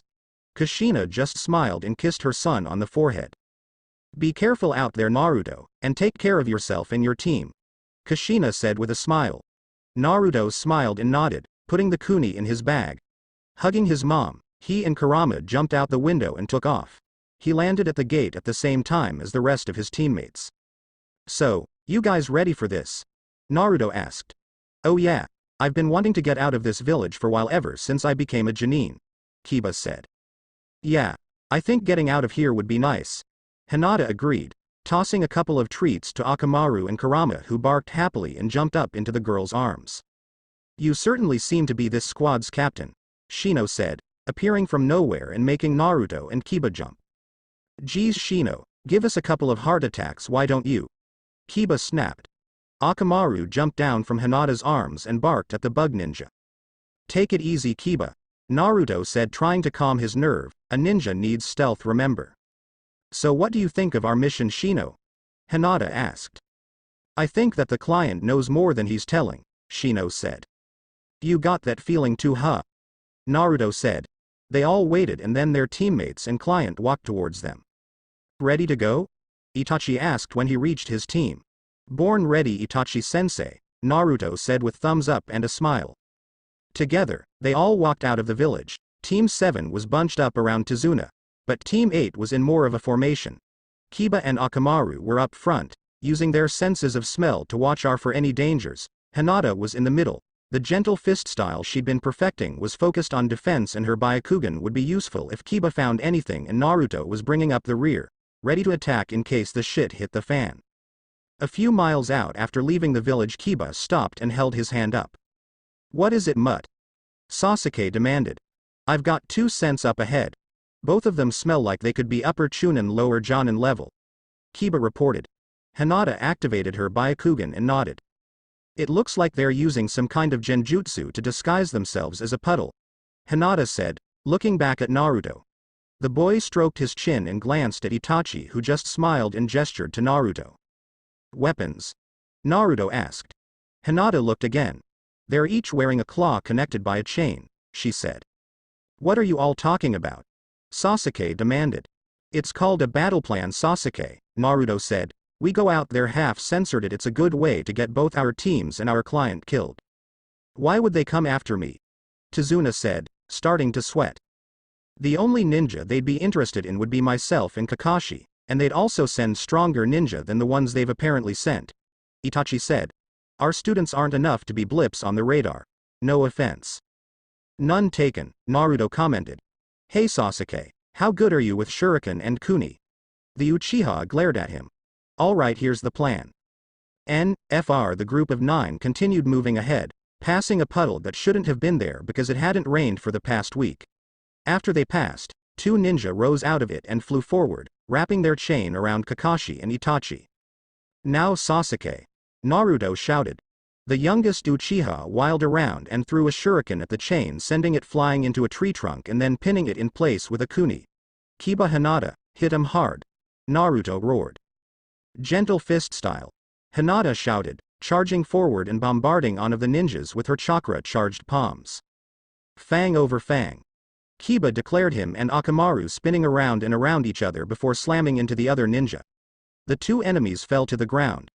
When they looked up, they saw Naruto spinning one of his sei around his finger and Shino with his hands in his pockets. Alright, the two of you are going to tell me who sent you and who your target is, Naruto said. Or else you'll die in the slowest and most painful way we currently have at our disposal. Ha! One of the ninjas laughed, you don't have nearly enough of what it takes to make the demon brothers talk. Oh, so you're brothers, Naruto said, clutching the sai and turning to Shino.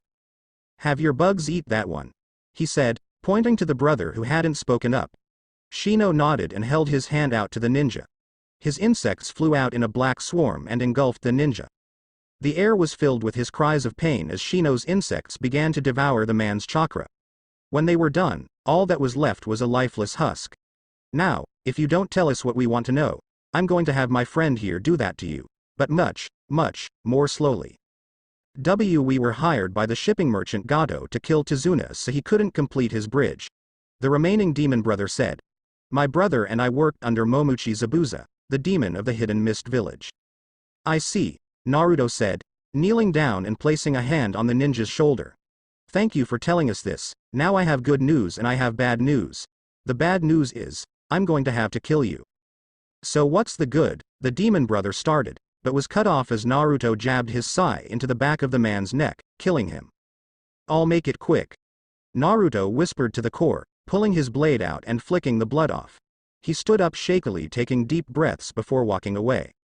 You okay? Shino asked. I'll be alright. First one's always the hardest, right? Naruto said with a shaky smile, to which the bug ninja just nodded. He walked back to his team.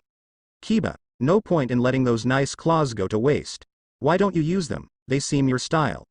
Kiba nodded and removed the claws before sliding them on. Nice fit, he commented, flexing the claws. Why should he get them and not Sasuke? Sakura demanded. And what's more, Naruto, you and Shino just killed those two.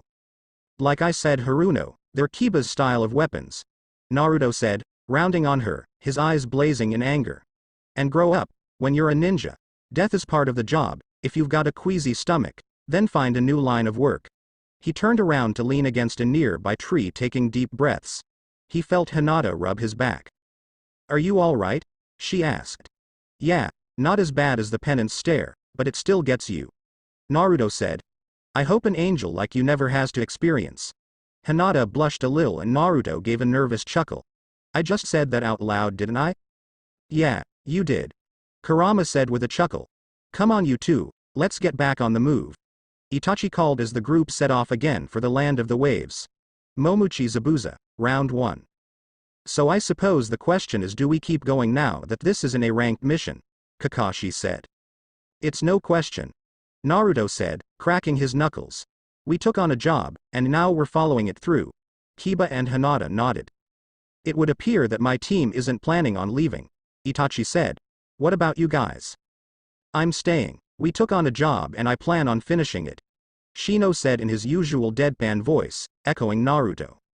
I'm not backing away from this, Sasuke said simply. I'm staying, Sakura said. Guess my team's in too, Kakashi said. I just have one question, Hinata said, turning to Tizuna. Why didn't you tell people about what was really going on in your village when you asked for our ninja services? My village is a poor one. We had very little money even before Gato sunk his fangs into it, Tizuna explained as they reached a river where a boat was waiting. I've heard of Gato and what he does, Itachi said. He finds some small village, breaks its spirit, and then censors it dry till there's nothing left, then goes on to the next village. He's a parasite. No need to be so polite, Tizuna spat. He's nothing but a worthless leech who causes nothing but death and destruction. Kiba growled as everyone climbed into the boat.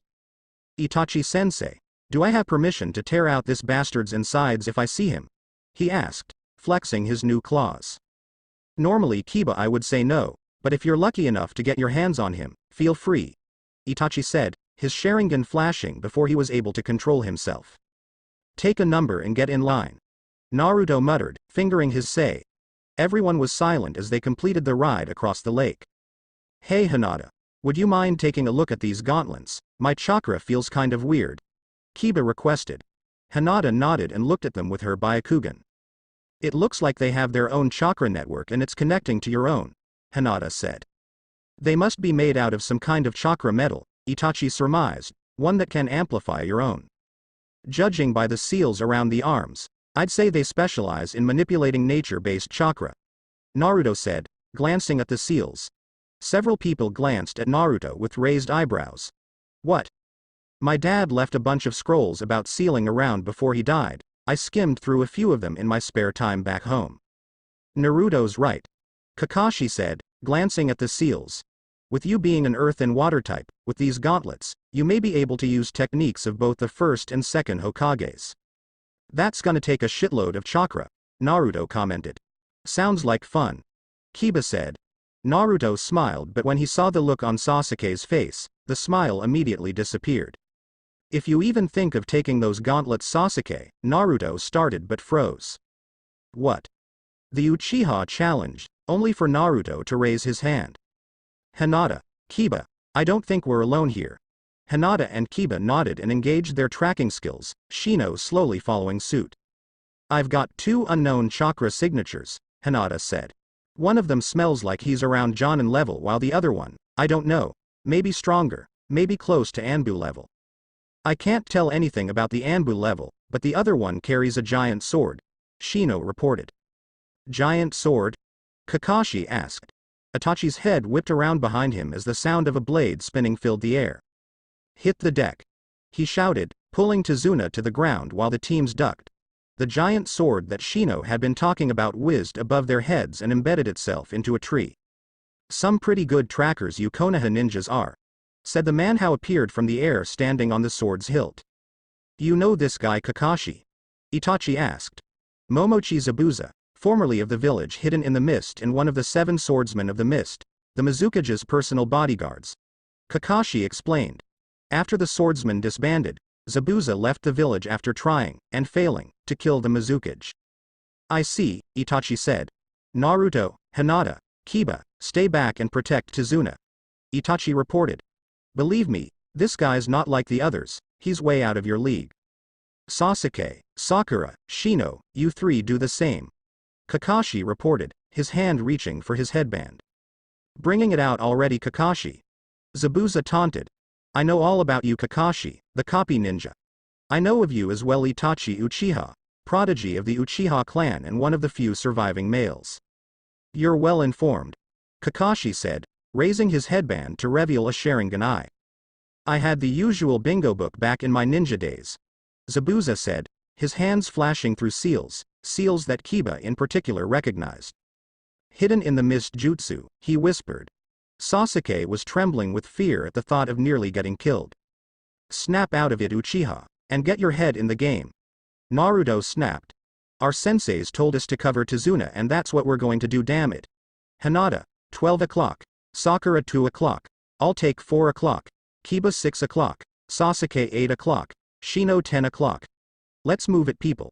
The 6 Chunin jumped into position and took up their positions. A most impressive bunch you 2 have there. Zabuza admitted as he disappeared into the mist. But not good enough. He suddenly appeared amongst the group of ninja, one hand on the hilt of his sword. A second later, Zabuza found a sai buried into his brainstem, a claw in his stomach, and a chakra-charged palm slammed into his face. We understand your intentions to gain intel on your enemies Zabuza, Hinata said. But we didn't come here to play with water clones, Kiba added. So how about you show us what you've really got? Naruto finished as he and Kiba pulled out their weapons as Zabuza turned into a puddle of water. Okay. Now I'm really impressed, I admit. Zabuza said. Which one of these 2 is your sensei? That would be me. Itachi said, trying to keep the pride in his voice. Not bad Itachi, Zabuza said, you've taught them well. Thanks. Itachi said. Now I think my students said what we all are thinking. Let's see what you've got. Itachi engaged his own Sharingan and the fight began. At first, the fight was one-sided, Zabuza may have been a swordsman of legendary reputation, but going up against two ninjas equipped with 3 fully developed Sharingan eyes was clearly a handful for him. But Zabuza lived up to his reputation by knocking the 2 ninja into the nearby lake and imprisoning them with water prison jutsus. All of you, take Tazuna and run, this fight's over, you can't beat him, Kakashi shouted, looking to Itachi for help. The Uchiha prodigy, however, had something completely different to say. Naruto, you're in charge, he said. Naruto nodded and turned to look at Zabuza, who was using both his hands to hold the Jonin senseis.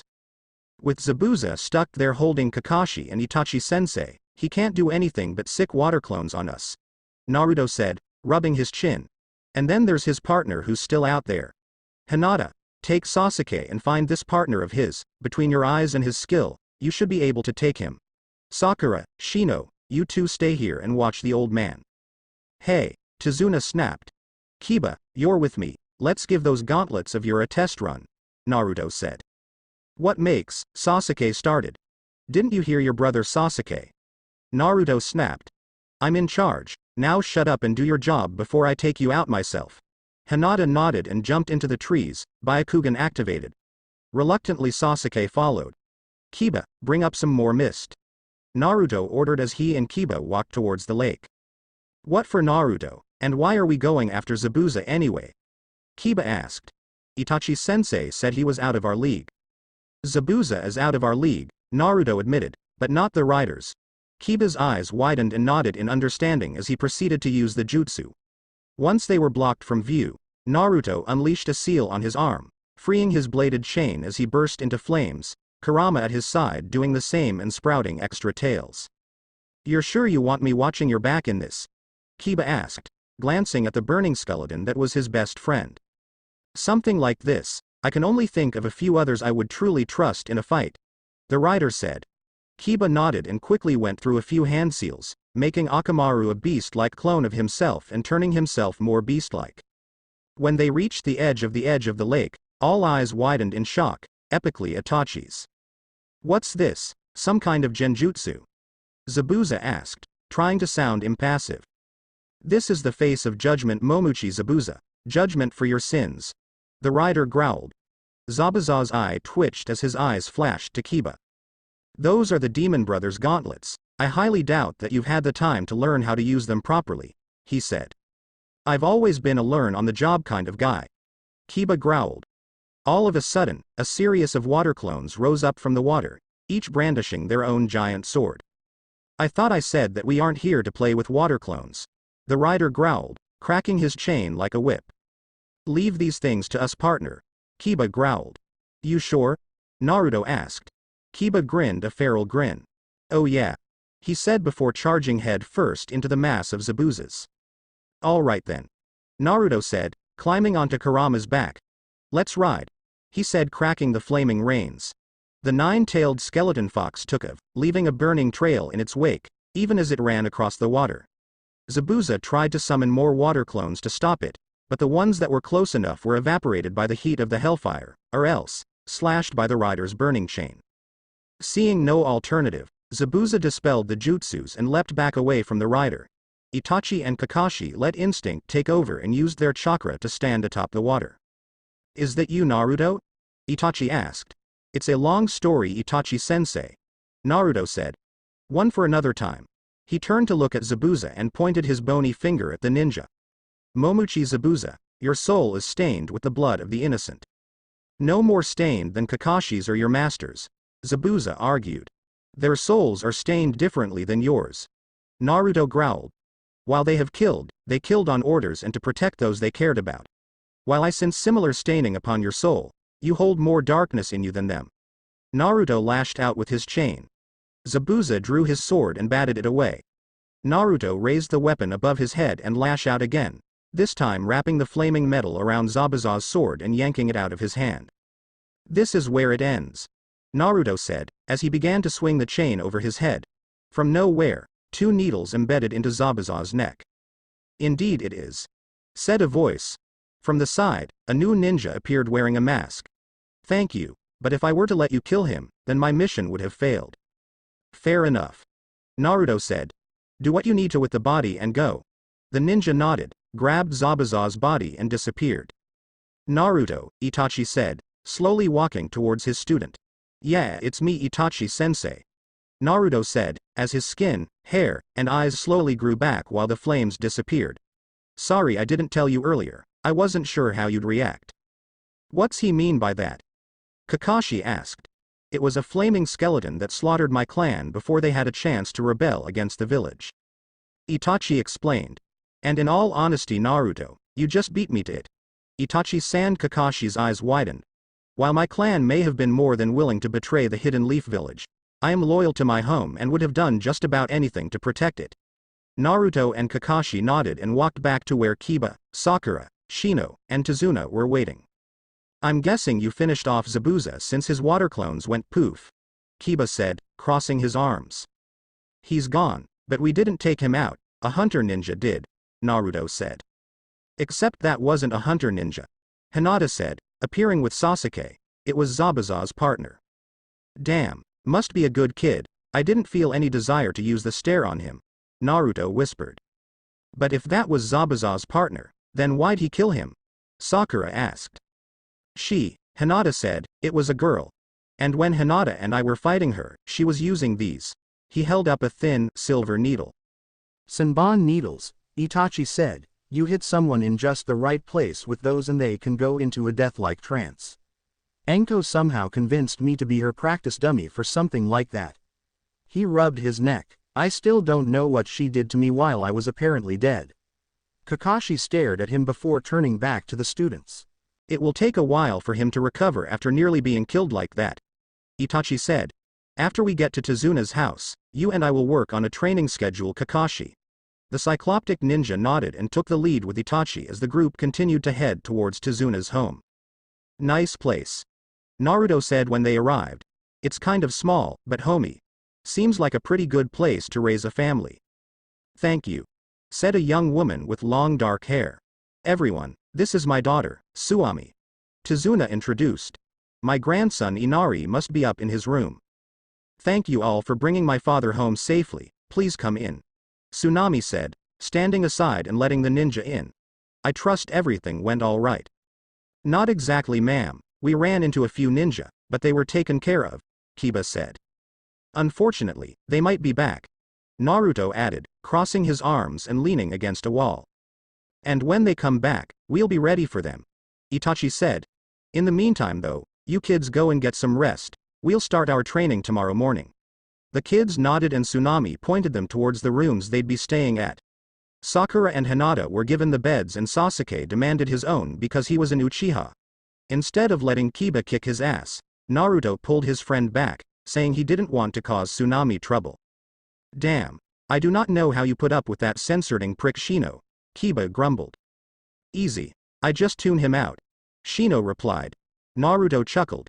He stopped and glanced at a door. What is it? Shino asked. Someone in there's crying, he said, walking over and knocking on the door. Whoever was crying stopped and for a second later the door opened to show a young boy with a blue and white hat. Are you all right? Naruto knelt down in front of the boy. What's it to you? The boy replied. Why you little, Kiba started. Easy Kiba, Naruto said standing up. Kid's obviously got something on his mind. If he doesn't want to talk about it, that's his choice. Nodding to the kid he turned to go. Shino soon followed. Kiba, after looking between his retreating friends and the kid before glanced at Akamaru. Any idea what that was about? He asked. The puppy dog shook his head.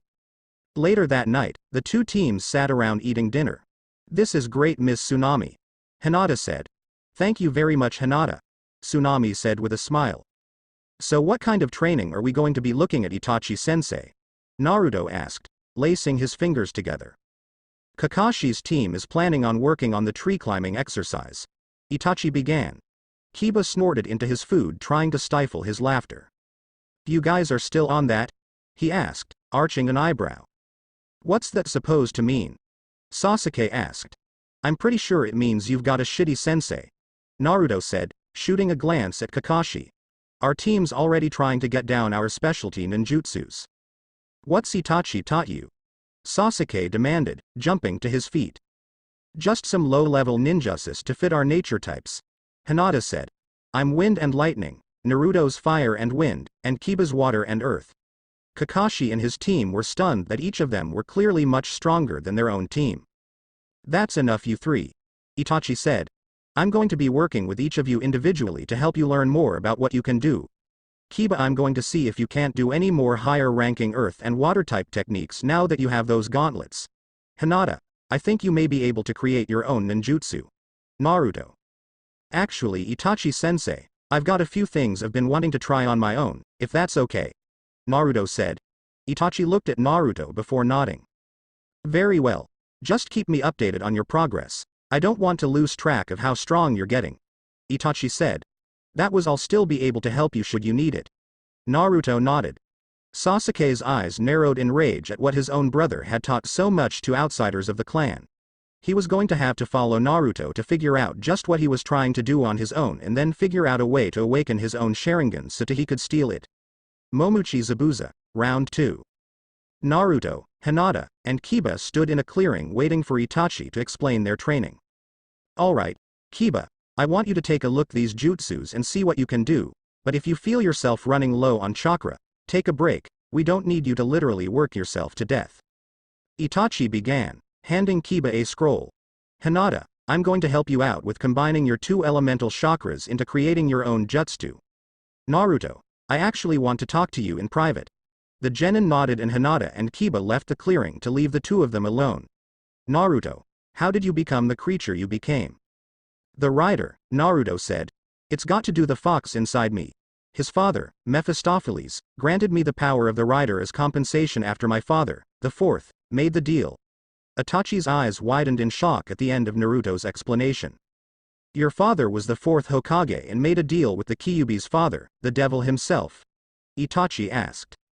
Yeah, Naruto said.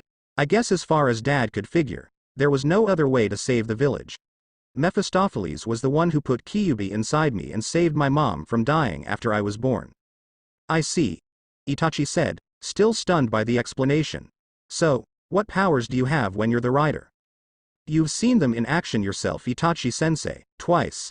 Naruto said. Unlimited chakra, turns Kurama into a nine-tailed skeleton fox, allows me to sense evil in people, and grants me the power to use their sins against them. Interesting, Itachi said, rubbing his chin. So, what kind of training have you been planning for yourself? The first would be finding a way to create darkness no matter where I go, so I can access my rider powers at any time. Naruto explained. Itachi nodded. I would consider looking into the first's infinite darkness genjutsu as a basis. Itachi said. If you were to pump more chakra into it, you could probably make it into a darkening ninjutsu. Itachi spent the next few minutes telling Naruto about the first's jutsu and the basics of creating a jutsu. After understanding everything, Itachi left to help Hinata and Kiba with their own works. For the rest of the day, Naruto trained in trying to create what he planned on calling his total eclipse jutsu. Just as the sun began to set, he'd finally mastered it, but was only able to hold it for a minute or so. Panting and kneeling on one knee, Naruto couldn't help but smile. Most impressive work, said a voice behind him that sent a chill up his spine and made his blood run cold. Slowly turning, he found himself face to face with an elder man wearing a purple coat and holding a cane with a glass skull on top. Mephistopheles, Naruto whispered, his breath forming in front of him. The devil nodded to the boy. It is nice to finally meet you, Naruto, and, if I may say, you look exactly like your father. Mephistopheles said with a smile. And how's my eldest son doing? Naruto's eyes closed, and when he opened them again, they were no longer sky blue, but blood-red slits. Surprisingly very well, father, the Kyuubi said. This boy is very strong and noble. He would protect those he loves without a second though. It sounds like you learned the lesion I meant for you to learn, Kyuubi. Mephistopheles said. Perhaps it's time for you to come out. Actually, Kyuubi said hesitantly, I have grown rather fond of this boy. I would hope that I could stay with him for a while longer. Mephistopheles blinked. This was not the response he'd expected. He would have thought the old nine-tailed fox would have wanted to get out of that body as quickly as possible. If that is what Naruto wants, then I have no objections. Mephistopheles said, still stunned. Naruto's left eye slowly changed back to blue. I don't mind. Kyuubi has actually become my best friend over the years. he said with a smile. Mephistopheles chuckled. Very well then, but keep in mind, both of you, that if Naruto should die, you will also die, Kyubi. He warned. Naruto nodded, showing that they both understood. Very well, on to business then. Naruto, you know of Gato, right? Gritting his teeth, Naruto nodded. Well, he is actually a former business associate of mine. You mean he made a deal with you to become the life ruiner that he is? Naruto said, his eyes narrowing with anger. Hey, I'm just a businessman. Someone comes to me with a proposal, and I'll probably take it. Mephistopheles said defensively. In any case, his contract is up and it's time for him to go to hell. Do you want me to send him there? Naruto asked, cracking his knuckles with a sly grin on his face.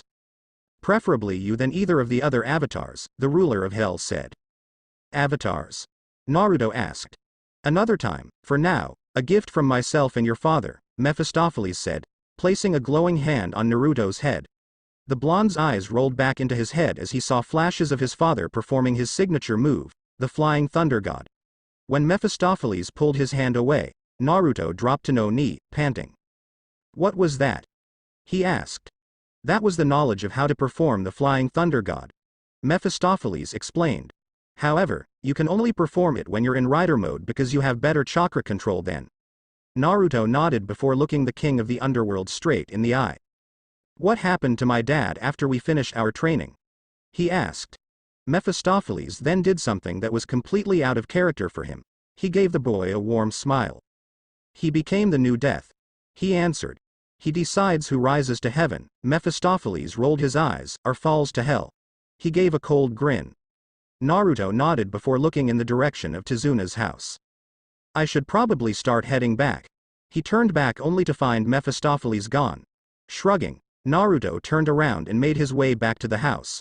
When he walked in, he found Sakura clinging to Sasuke, Shino sitting by himself, Itachi, Kiba and Hinata talking about their training, Akamaru and Kurama, who Naruto left behind during training, wrestling on the floor, and Kakashi had his nose buried in his book. How'd it go? Itachi asked as Naruto walked in. Got the jutsu down, now I just have to work on holding it, Naruto said. I'll be helping all of you all with increasing your chakra reserves tomorrow, Itachi said. Kiba and Hinata are both in similar cases. I've got a few earth and water jutsus going up to B rank, Kiba said. Nearly killed myself in the processes though. And I made my own jutsu, Hinata said. The lightning aura jutsu, good for offense and defense. It's times like these I'm really glad we're on the same team, Naruto said with a laugh. Naruto sat down at the table with a sigh. Lord, I'm beat. I'm crashing right after dinner, Naruto said with a yawn. TCH, you're worn out from just one day of training, pathetic, Sasuke said.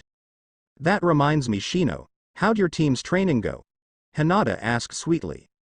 Sakura and I mastered the tree climbing exercise, the bug ninja said. Sasuke, however, wasn't able to do much and is going to have Kakashi help tomorrow. Interesting, Naruto said with a smirk. Well, if you two aren't doing anything tomorrow, I could use some test subjects for my jutsu. Sorry Naruto, we're guarding Tizuna tomorrow, Shino said. That reminds me, the three of you will start taking shifts when it comes to protecting Tizuna tomorrow. I'll be helping the other two with chakra control. Shifts will for 2 hours and 40 minutes, Itachi said. Kiba, you're up first, and then you Hinata and you're last Naruto. You got it Itachi-sensei, Kiba said. After dinner, when everyone else was asleep, Naruto was sitting on the roof looking up at the stars. Can't sleep Naruto? Kurama asked, walking out and sitting on his partner's chest.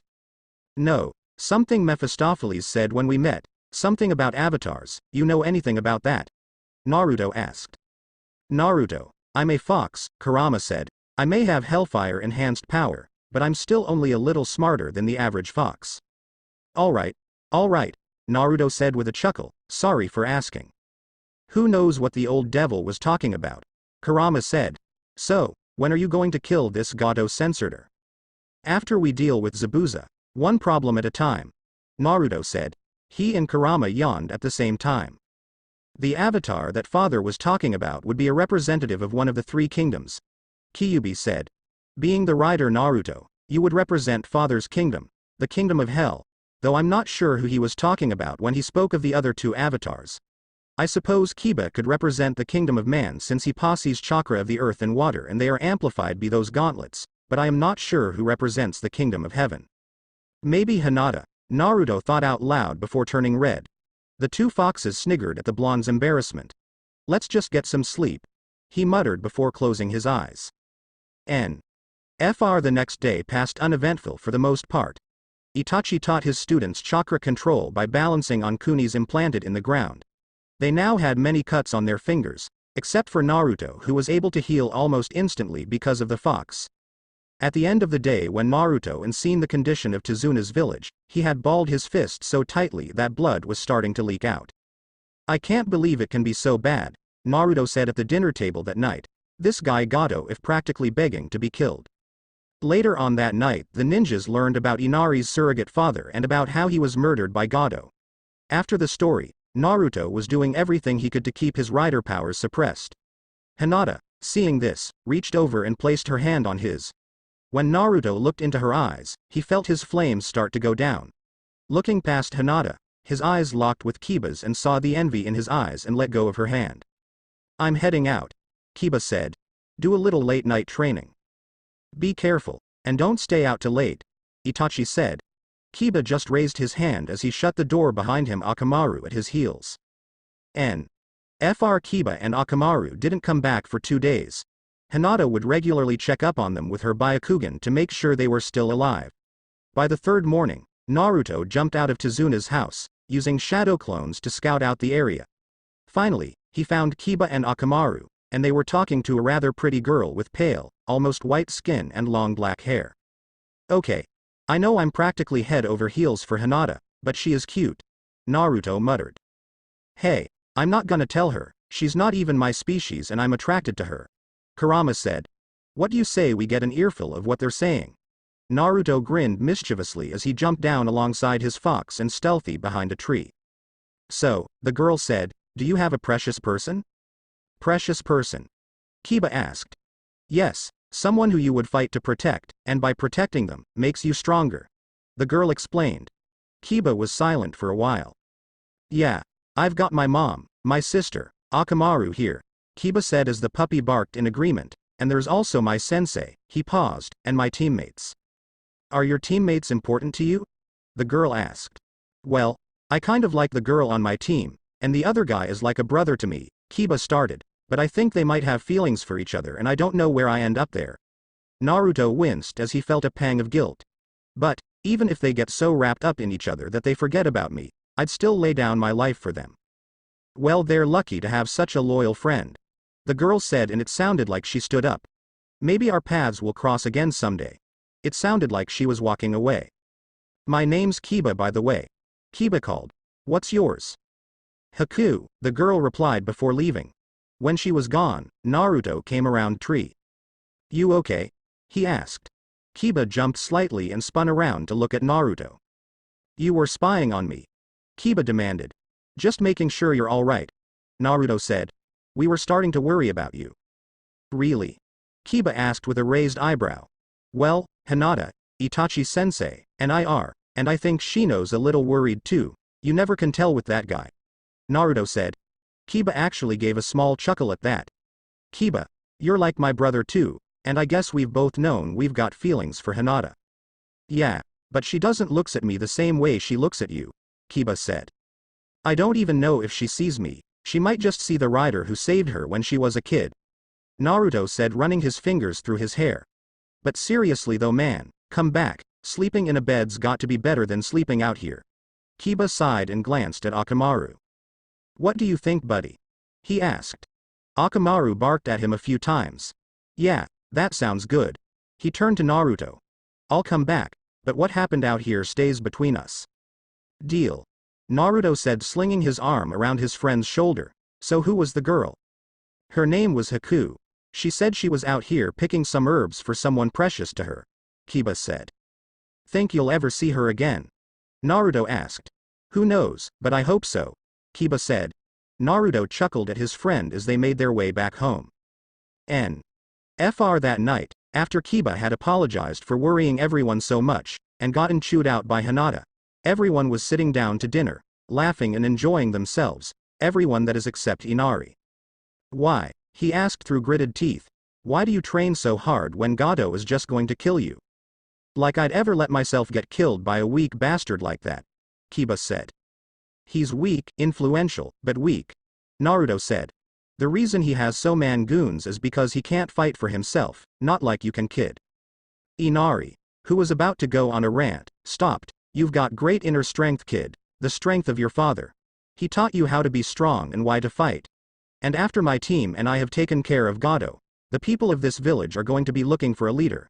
Sure, they'll look to your grandfather first, but let's face it, the old man's only got another decade or two left in him. Hey. Tazuna snapped, smiling. Actually, I'm trying to be generous, Naruto said, shooting the old man a grin. Seriously though, kid, you've got a lot of strength inside you. You just need to learn how to use it. Inari was staring at Naruto, completely stunned. All the anger and frustration he'd built up over the years, and this guy seemed to have found a way to just shut it all down with a few words. It felt like a burden had been lifted off of him, and then Inari did something that he hadn't done since his father died. He smiled. The next day, Hinata, Itachi, and Team 7 left with Tazuna for the bridge while Naruto and Kiba still asleep. Shouldn't we wake them up? Sakura asked. They've been working hard these past few days, let them rest, Itachi said. They've earned it. Several hours later, Naruto and Kiba woke up in a storm and started scrambling around to get their stuff together. Geez, how the hell could they let us sleep in like that? Kiba asked. Well, it's the first time in a while you slept in a bed, Naruto said, and I've been pulling a few late-night training sessions myself. So they just let us catch up on our sleep? Kiba asked, and then shrugged. Makes sense, I suppose. He pulled on his coat and flipped up the hood. You ready? Naruto zipped up his own jacket and smiled. Let's ride, Naruto said. The two of them jumped out of room after hurried goodbyes to Inari and Tsunami. As they bound through the trees, Kiba caught a whiff of something and froze. What is it? Naruto asked, stopping. He followed Kiba's gaze and his eyes widened as he saw a slashed pig and various cut marks heading back to Tazuna's house. What do you think? Kiba asked. I'll send a couple shadow clones up ahead so that they might be able to do something while. Naruto explained. Inari charged at the two swordsmen who were holding his mother captive. He would be damned if he was going to let anyone take another member of his family away.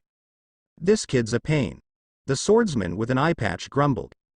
Then slash him, said his partner in the hoodie. With a sadistic grin, the first man clutched his katana, his partner following suit. Just as they slashed, they found their attacks blocked, one by a large metal gauntlet, the other by a chain made of shuriken. Taking a woman and working for a weakling like Gato is one thing, Naruto said. But attacking a defenseless kid really pisses us off. Kiba finished, pushing the two swordsmen back. Hey Inari, did either of these two deliver the killing blow to your father? Naruto asked. Shaking, Inari pointed to the one in the hoodie. You mind if I take that one, Kiba? Go right ahead, Kiba said. Without another word, the two ninja lunged into action. Ninja art. Man-beast jutsu, Kiba shouted, followed by ninja art, beast mimicry. In a puff of smoke, Akamaru turned into a feral version of Kiba with his own gauntlets while Kiba himself became more feral. The two of them charged forward, crisscrossing over one another. When one thrust his claw forward, the one-eyed samurai blocked it with his blade, just as another leapt forward and racked the metal claws across his face. The swordsman screamed and clutched his scared face, blood leaking from between his fingers. Looks like you just lost your other eye. Kiba growled, a smug sneer on his face. You little bastard, I'm going to cut you to ribbons, the samurai growled. I don't think so, Kiba shot back. Nodding to Akamaru, both of them went through a series of hand signs. Water style. Water dragon jutsu. Earth style. Mud dragon bullet jutsu. He shouted. From the earth behind him, a dragon's head appeared and started firing off large spheres of mud, and a dragon made of water sprang up from the lake. Both collided into the man and knocked him back. Satisfied, Akamaru poofed back into his normal form and Kiba changed back to normal. Ugh, the swordsman groaned. Still breathing, I'm honestly impressed. Although I haven't fully mastered those jutsus, you should at least be out cold. Kiba said. Well, I'm happy to say that you're going to be the test subject for my first original jutsu. He went through a series of hand seals. Water style. Water snake assassination jutsu. A puddle of water suddenly sprang up and lunged at the samurai, piercing his eye patch and swarming through his head. The man yelled and clutched his head before he fell silent, and blood and water started leaking out of the eye patch. Meanwhile, Naruto and the hoodie samurai were circling each other. You really think you'll be able to beat me with that fancy chain, kid? The man taunted. Naruto didn't say anything. He just snapped the chain like a whip before wrapping it around his body. I'm about to show you one of my favorite new jutsus, and my own original taijutsu style, so pay attention. Naruto said, forming the necessary hand seals. Ninja art. Body chain jutsu. The chain seemed to come to life and apparently merged with Naruto's own body. Leaping skyward, the chain sprouted from Naruto's foot as he started to come down. Body chain style, saw foot jutsu. The samurai tried to counter by slashing Naruto, but the blonde landed in the blade and rode it down and slashed his shoulder. That was for Inari, Naruto growled, placing the chainsaw behind the samurai's head, and this is for his father. He swung his other foot forward and dug the blades through the man's neck, cutting his head off in a bloody, brutal fashion. Burn in hell, you son of a bitch. He spat. Brutal. Kiba commented, looking at Naruto's kill. So was yours, Naruto said. Censored. What is it? Kiba asked. Kakashi and Itachi sensei are fighting Zabuza, and he found a way to beat the Sharingan. His partner is currently turning Hinata, Shino, and Sasuke into human pincushions, Naruto said. Then let's go. Kiba said. You got everything okay here, Inari? Naruto asked. The boy grabbed the one samurai's sword and nodded. Let's ride. Fr Kakashi and Itachi stood back to back. Zabuza's mist had made it impossible for them to use their Sharingan on him. I would have never thought the Sharingan could be defeated, Kakashi muttered. You're as arrogant as any Uchiha if you think that, Kakashi. Itachi hissed. Everything has a weakness, it's just a matter of finding it. Interestingly put from an Uchiha himself, Itachi, Zabuza said. What can I say? I'm the only Uchiha with any real brains, Itachi said. That much though, Zabuza said. Itachi's eyes snapped open. Tizuna. Sakura, he shouted. When he heard the sound of clanging metal, he broke through the mist to find Naruto standing in front of Zabuza and Sakura and Tizuna, his sei blocking the Zabuza's giant blade. Hey there, no brows, miss me? Naruto said with a smirk before glancing back at Tizuna and Sakura.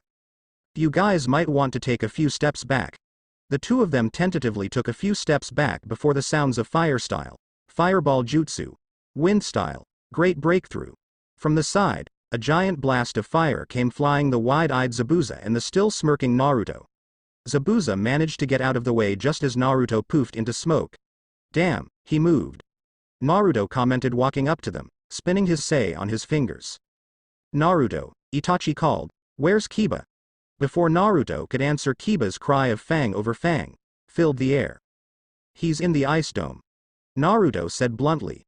Kiba skidded to a stop and looked up at Hinata, Shino, and Sasuke.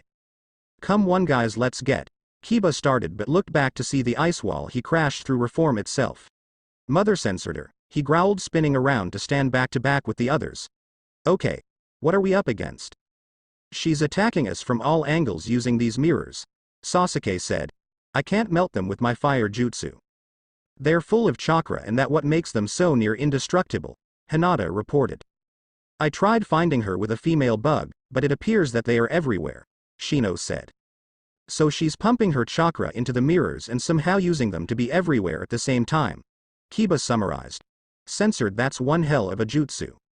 Outside the jutsu, Naruto and the senseis were standing back to back. Alright, so how are we going to beat this guy when we can't see him? Itachi asked. Follow your nose, Naruto and Kakashi said with a pair of smirks. Kurama, you know where he is. Working on it, boss man, Kurama replied. A moment later, Zabuza gave a grunt. Get off of me, you little red rat, he muttered in the mist. With a smirk, Naruto took off at the sound, sei drawn. He's not a rat, you know, brow freak, Naruto said, bursting out of the mist. He's a fox. He lunged forward, trying to strike. What makes you think that you can take me on your own, you little genin? Zabuza demanded. In all honesty, I'm not here to beat you, just to clear the mist. Naruto smirked. Zabuza's eyes widened as he realized that he'd lost focus on his jutsu and the mist was beginning to clear. Good job, Naruto, now stand down. Kakashi called. Jumping back, Naruto saw Kakashi running by him with a ball of lightning in his hand. This is my own original jutsu, Lightning Blade. Zabuza snapped his sword up and used it as a shield. Zabuza found himself being pushed back by the force of the jutsu. Amaterasu. Itachi's voice called out. Zabuza screamed as black flames covered his arms, causing him to loose his grip on his sword. Inside the dome, Kiba and the others were covered in senbon needles. Sasuke's Sharingan eyes had awakened but they hadn't helped them much. Hinata, Shino, Sasuke, I'm going to try and make an opening. If you see the chance to attack or get away, take it. Kiba said. Akamaru, your job is to protect Hinata. The little dog looked at his master and turned his head before giving a small bark. Going through the hand seals, Kiba slammed his hands on the ground. Earth and water style. Terra firma tunneling fang. Kiba began to spin and bounce around the mirrors as he was covered in earth and water. Kiba. Why are you doing this? Haku thought from inside her mirrors. I think I'm starting to get a few cracks in these things, just a few more. Suddenly one of the mirrors shattered. Taking Kiba's advice, the others ran out. Only Hinata looked back to see Kiba had stopped and was sitting in front of the fake hunter ninja. Why did you do that? The ninja asked. Sasuke and Shino are my comrades, Hinata is my teammate. I am a ninja of the village of Konoha. I would lay down my life for them. Kiba said, taking a deep breath. His eyes widened as he recognized the scent. Haku? I'm sorry, Kiba. Haku said, removing her mask. But I must do what I have to for Master Zabuza. She flicked her hand out and shot 2 senbon needles into Kiba's neck. He gasped and clutched his neck as blood began to leak out of his neck and mouth. Censored, he garbled out as he collapsed, coughing up blood. Kiba. Hinata screamed. She ran to him and knelt next to him. No, no, no, no, he said, tears dropping from her eyes. No. A pillar of white light shot upward, blowing back everyone. Kakashi had only been inches away from thrusting his lightning blade through Zabuza's head when his jutsu snuffed out and he and the others blasted back. What the censored? Naruto asked. His eyes widened when he saw exactly what the censored. Hinata stood over Kiba's dying body with bright white wings on her back. She bent down and held glowing white hands over Kiba's wound. The needles in his neck quickly crumbled to dust. Kiba's blood flowed back into his wounds and the wounds closed. With a gasp, Kiba began to breathe again. Wow, she really is an angel. Naruto said. And the avatar of heaven apparently, Kyuubi added. Well, this is interesting, said a voice. Everyone turned to see a small man with white hair, dark glasses, a business suit and a cane with an army of thugs and mercenaries behind him. Gato, Zabuza introduced. Zabuza, sorry to say, but I'm afraid that you and several of your little playmates are going to die here, Gato said, though I might save the girls. He added with a lecherous smile. You son of a bitch, Zabuza said, standing up, only to see Naruto walking ahead of him. I'm borrowing this, he said, stepping on the end of Zabuza's sword and flipping it in the air before catching it and resting it on his shoulder. He walked up to the army of thugs. The only person I want dead here is Gato, so I'm giving all of you a choice. Leave now or wish that you had. The response he gets was a lot of laughing and jeering. With a sigh, Naruto stabbed the bridge with his sword before going into a series of hand seals. Total eclipse jutsu. A dome of darkness covered them all. No one could see inside of the dome, not even Hinata's Byakugan, because the darkness was made entirely of chakra. Inside the darkness, everyone was looking around the pitch blackness. Suddenly, a single fire appeared and it seemed to be walking towards them.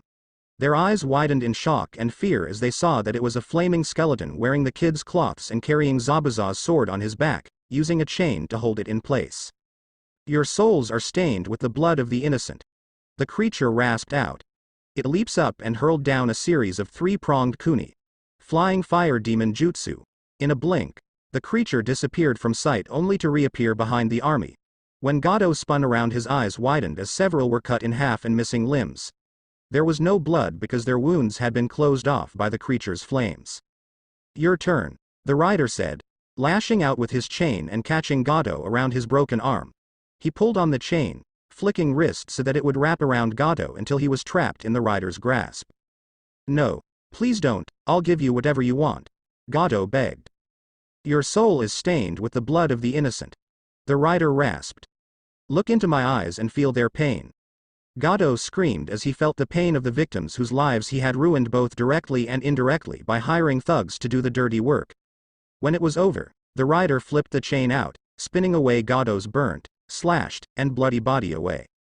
Not bad, Mephistopheles said, appearing from the darkness, though I would have preferred if you had just outright killed him. Look at it this way, now that he's in his own personal hell, it'll be a good warm-up until he goes down to see you. The rider said, wrapping the chain around him and sliding Zabuza's sword into it on his back. Not bad, the devil said as he faded back into the darkness.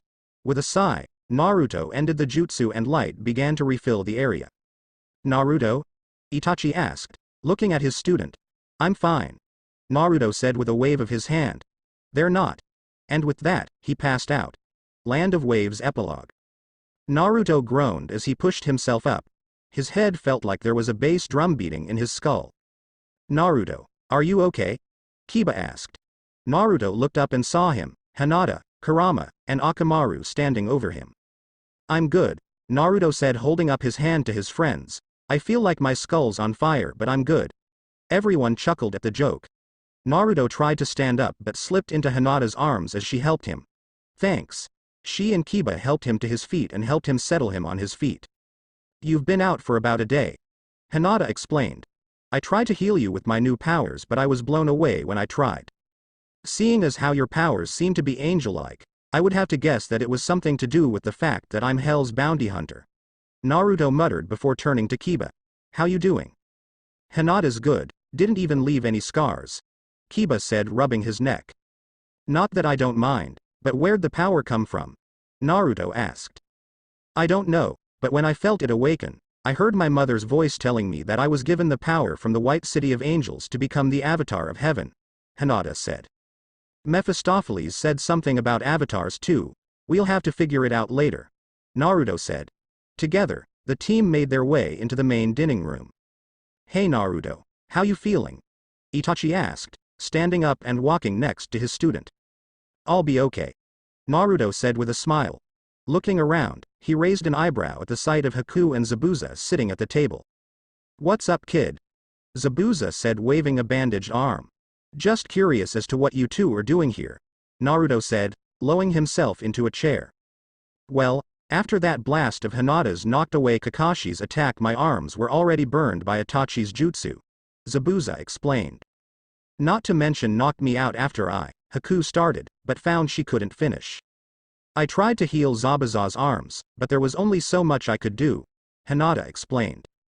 Basically, I can't use anything heavier than a katana, Zabuza summed up with a shrug.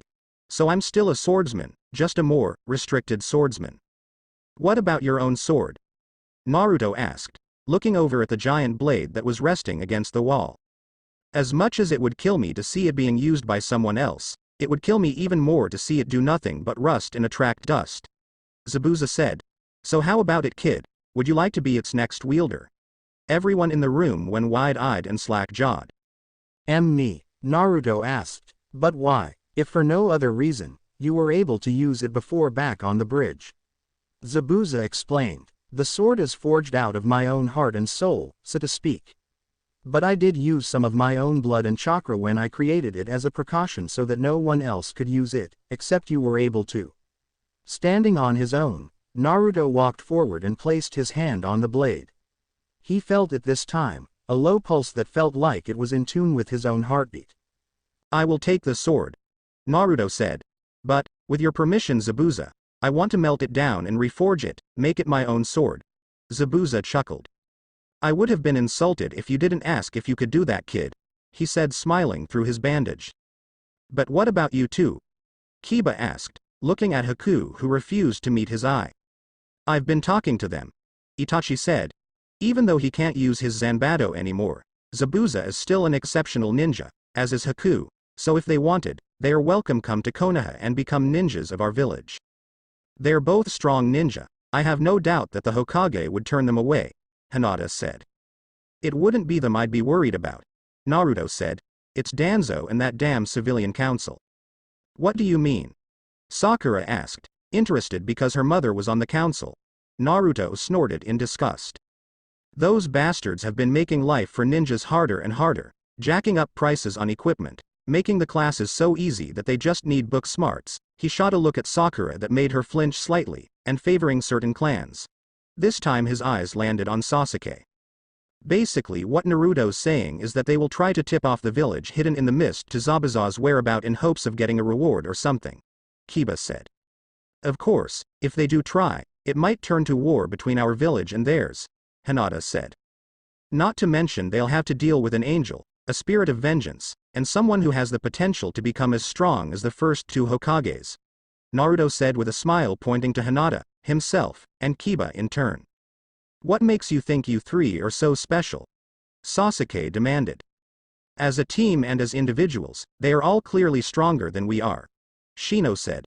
Sasuke growled and tightened his grip on his fist. Don't sell yourself short, Shino. Sure, Sasuke's got his ego problem and Sakura's so weak she couldn't fight her way out of a wet paper bag, but you've got a tactical mind and those bugs of your can sap the chakra out of anyone, Naruto said. Don't you dare belittle my students, Kakashi snapped. I was just pointing out to one of your students that he's stronger than his teammates, Naruto said with a smirk. Zabuza and Haku were glancing at each other and chuckling slightly. Oh, I am definitely going to like this kid, Zabuza muttered. Of course it's the other one that's got your eye, isn't it, Haku? Zabuza said, shooting his adoptive daughter a look. I don't know what you mean, Haku said, but still blushed slightly, causing her father figure to snigger at her.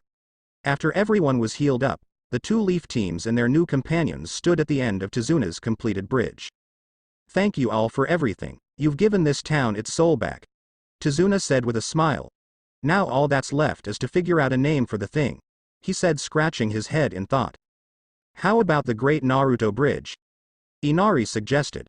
Naruto chuckled before placing his hand on Inari's head. Thanks for the offer, kid, but I can't take all the credit, he said. How does the Three Kingdoms Bridge sound, old man? Tizuna stroked his chin before smiling.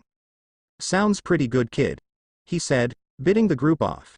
As they traveled, Zabuza and Itachi discussed things about how the village was going to go while Kiba was trying to talk to Haku. Are you doing okay? Kiba asked. I should be the one asking you that, Haku said. I mean, I did kill you. Hey, death is part of the job, Kiba said. I just got lucky enough to have someone on my team who could pull me back from the edge, Kiba said with a smile. Akamaru barked on Kiba's head and jumped over, landing on Haku's shoulder. And it looks like Akamaru likes you too. Haku smiled at the little white puppy, licked her cheek. When they reached the village, the guards stopped them. Who are these two other ninja? One of them asked. They are Zabuza Momochi and his adopted daughter Haku, and they wish to join our village, Itachi explained. We wish to take them to the Hokage. The guard nodded and led the group to the Hokage tower. It was a welcome break from his paperwork that the Hokage was debriefed on their mission. So the two of you wish to join our village? The Hokage asked, looking back and forth between the Momochis. Yes, Lord Hokage, Zabuza said. The Hokage took a puff from his pipe as he thought it over. Well, you Zabuza, being a missing nin, will have to be on probation for a month or so before we can officially make you a jonin of this village, he said. You Haku, however, I could have you put in any field you wish. I wish to become a field medic, sir, Haku said. I have experience with it after killing Zabuza and then nursing him back to health. Everyone chuckled at that. Very well, the Hokage said, rummaging around and pulling out 2 headbands and a Chunin vest. I've been meaning to get a medical ninja program started for a while now. Thank you, Lord Hokage, Haku said with a bow. Now there is just the matter of where you're going to live, the old man said. They can stay at my place if they want to, Naruto offered. I doubt that Mom will mind. Very well, Naruto, the Hokage said. From now on, Zabuza and Haku Momochi will be staying at the residence of Kushina and Naruto Uzumaki. Did you say Kushina Uzumaki? Zabuza gasped. The legendary red whirlpool of death? The what now? Naruto asked, stunned. You mean you don't know? Zabuza asked, stunned. Kushina Uzumaki is the greatest swordsman from the village hidden in the whirlpool. Wow. Guess I got a swords teacher now. Naruto chuckled, rubbing the back of his head. Before he could run home and see his mom about sword lessons though, a pair of Anbu appeared. I apologize for the interruption, Lord Hokage, but the councils have called the presence of Zabuza and Haku Momochi, Naruto Uzumaki, Kiba Inuzuka, and Hinata Hyuga, one of them said. Sasuke Uchiha's whining again, isn't he? Naruto asked. It's not my place to say, the Anbu operative said. That's a yes. Kiba said. Hey, would you guys mind doing me a favor and let my mom know that I'm back in the village? Naruto asked. They wouldn't mind at all. The Hokage said, glaring in the ANBU's directions, giving them a silent order to do as Naruto requested. Well, let's go give the Winnie brat his bottle, Hinata said, walking out of the office with her teammates and the Momochis. When they entered the council room, the small roar died down. Glancing up, Naruto was a little surprised to see the Hokage sitting at his seat. Pretty quick for an old man, Zabuza muttered. He's the village leader for a reason. Kiba muttered back. Alright, what's the problem this time? Naruto asked in annoyance. Hold your tongue, demon. One of the civilian counselors snapped. Naruto just rolled his eyes. This council has been brought together at the request of Sasuke Uchiha. The Hokage said. Sasuke meanwhile stood in front of the civilian council with a smirk on his face. Apparently he requests the sword of Momochi Zabuza and the claws of the demon brothers to help strengthen his clan. Also he requests, with Kakashi Hatakai's support, that Haku Momochi and Hinata Hyuga be made his brides to help with the Uchiha clan's reveal. What? Zabuza shouted while Haku and Hinata crept closer together. Naruto and Kiba meanwhile stepped forward. Naruto drew Zabuza's sword and Kiba called up his claws, and the two of them crossed the two weapons in front of the girls. If you want them, you son of a bitch, sorry Lady Uchiha, Naruto said, glancing up at the woman on the ninja council, you'll have to go through us. All of us.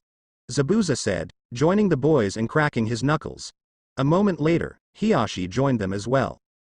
Those two bitches should be happy to be named by brides, Saruki sneered. That is enough, Itachi snapped, standing in front of the group. Brother or not, I will not let you talk about my students like that.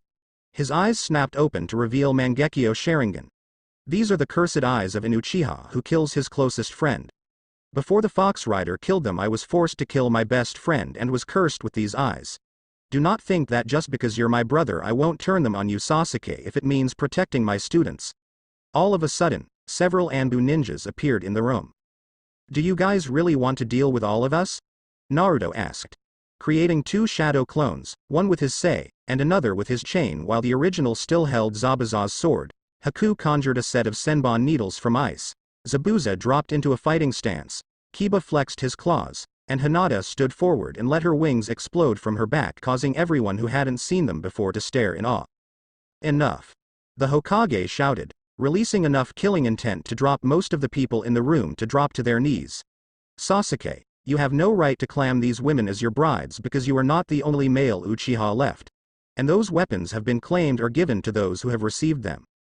Lord Hokage, we cannot let the Uchiha clan become any weaker than it is. Danzo spoke up. The Uchihas is strong enough. Kidoto Uchiha spoke up. Despite the fact that those on the civilian council have boosted my youngest son's ego, she shot a glare in Sasuke and the civilian councils. Itachi has kept this clan at its true strength, and with the hope that he and Sasuke will find women who love them and are able to produce great heirs one day. I suppose that settles that then. The Hokage said. Sasuke, you will not revive what you have asked for. You can't do that, old man. Sasuke shouted before he dropped to his knees, images of his death at the Hokage's hands flashing before his eyes. Remember this, boy, the Hokage growled. I am the Hokage of this village, not you. You do not tell me what to do. This council meeting is now over. The finality of his voice left no room for discussion. When the councils left, the Hokage remained behind for a moment and walked up to the group along with Mrs. Uchiha. I apologize for my younger son, she said, bowing to the Momochis and the Hyugas. It's okay, Mrs. Uchiha. Heishi said. Like you said, the village has spoiled Sasuke. I have a question though, Hinata. The Hokage said. Where did you get those wings? I'm not sure, Lord Hokage. Hinata said. After Kiba was injured during our mission, I just felt this power exploded inside me and I had these powers. I can answer that question, however. Hishane said. You see, Hinata is half angel on her mother's side. She chose to come down from what she called the White City to live life amongst us humans for a while. We met and fell in love. She said, however, that all of her angel abilities were transferred to Hinata and made her body weak. It was after Hanabi's birth that my Hanabi died. After he said that, a single tear escaped his eye. So, I'm half angel? Hinata asked. That explains a lot. Naruto said. Your beauty and kindness, for example. Naruto said with a smile. Hinata blushed at the compliments. No kidding. Kiba added with his own smile. Stop it too, you're embarrassing me. Hinata said, covering her face in her hands, causing everyone to laugh. Well, I need to go check in with Mom, not to mention find a weapons shop so I can melt this blade down and reforge it, Naruto said. You can swing by my aunt and uncle's weapon shop, Naruto. Kiba offered. My aunt was better at healing than with dogs. It's ironic that she ended up marrying a weapon specialist. He took out a card and handed it to Naruto.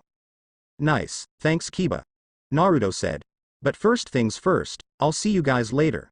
Naruto left with Zabuza and Haku. N.Fr. Naruto opened the door and walked in. Hey Mom, I'm home and I brought a couple of stray ninja, Naruto called. And who might they be, Pipsqueak? Said a woman with dark brown hair and red eyes with a smile standing in the doorway to the kitchen. Aunt Kurenai. Naruto shouted, running up to the woman and jumping into her arms. Nice to see you too, Pipsqueak, Kurenai said, ruffling the blonde boy's head. So, have you finally accepted Asuma's date yet? Naruto asked. No, still making it hard for him, she said. What about you and Hinata? She added teasingly. Welcome home, Naruto. Kushina said, walking into the room, but froze when she saw Zabuza, whose eyes went wide at the sight of Kushina. Zabuza, Kushina gasped. You two know each other? Naruto and Haku asked in unison. Back in the day, I was the emissary between the village hidden in the mist and the whirlpool village. Zabuza explained. That was where I met your mother, Naruto. I would have never guessed that you of all people were her son. Zabuza and I were lovers during that time, Kushina said. And no, Naruto, you don't have any siblings. It was after Zabuza left his village and I left mine and met your father. The rest, well, is history. Wow. Naruto said, glancing at Haku. It's almost like we're siblings, isn't it? Haku smiled and nodded. Oh, is this your daughter Zabuza? Kushina asked. Adoptive daughter, yeah, Zabuza said. She's actually going to be a medic ninja around here now, he added with pride. Impressive, she said before glancing at Naruto and seeing Zabuza's sword strapped to his back. Naruto, why do you have Zabuza's sword on your back? The kid's sensei did a bit of a number on me, Zabuza explained, showing his bandaged arms. Basically, I can't hold that giant sword anymore, but I can still use a basic katana. In that case, I have something for you, Kushina said, leaving the room for a moment before coming back with a sword with a black sheath, a whirlpool hilt guard, and a red hilt with whirlpool's designs on it. The sight of it caused Zabuza's eyes widened in shock. That's, he gasped. The red whirlpool, Kushina said. The legendary sword of the village of the whirlpool, passed down through the Uzumaki family. Since you've given my son your sword, I would be honored if you would take ours. The honor would be mine, Zabuza said, taking the blade and popping it open, and stared at the blade. It's as beautiful as I remember, just like you, Kushina. Naruto and Haku looked at each other. Is your dad thinking about hitting on my mom? Naruto asked. Looks like, Haku said.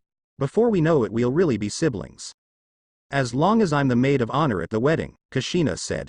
They all laughed at that. Well, as creepy as this moment is, I need to change up this weapon and make it my own, Naruto said, standing up. Well, we'll come with you, Kushina said. A couple of sword masters could probably give you some pointers. Right, Naruto said. Well, let's get going then. Kiba recommended a place that I could get the job done. Then you'd better get going, Kushina said. Come on, Haku, I'll show you some of the sights around here. Thanks, Haku said as she got up to leave. Have a good time, Kushina said. And don't even think about introducing innocent little Haku to Anko. Kushina had a smile on her face as she left with the ice using ninja. N.Fr. Naruto walked into the weapon shop with Kushina and Zabuza and looked around. Dozens of weapons and other ninja tools lined the walls. Dang. Heck of a lot of weapons around here, Zabuza said. Wouldn't mind giving a few of them a test run. Only way that'll happen is if you buy them, said a young woman with buns in her hair.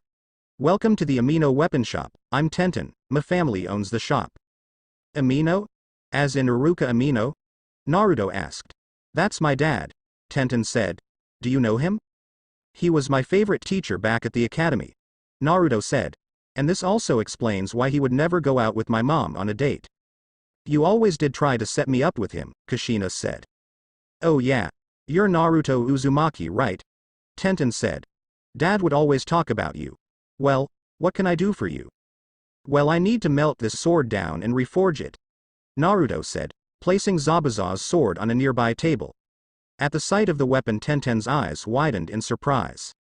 Why in the world would you want to destroy such a beautiful weapon? She asked, accused. Because that sword belongs to another warrior. This one actually, Naruto said, jerking his thumb back at Zabuza, and I want to reforge it as my own blade. That is a good reason, Tenten admitted. Are you going to need any help with the melting and reforge? That's what we're here for, Kushina said. All right, Tenten said and escorted them back to the forge. Together, the group proceeded to melt down Zabuza's weapon and mixed it in with a few other metals.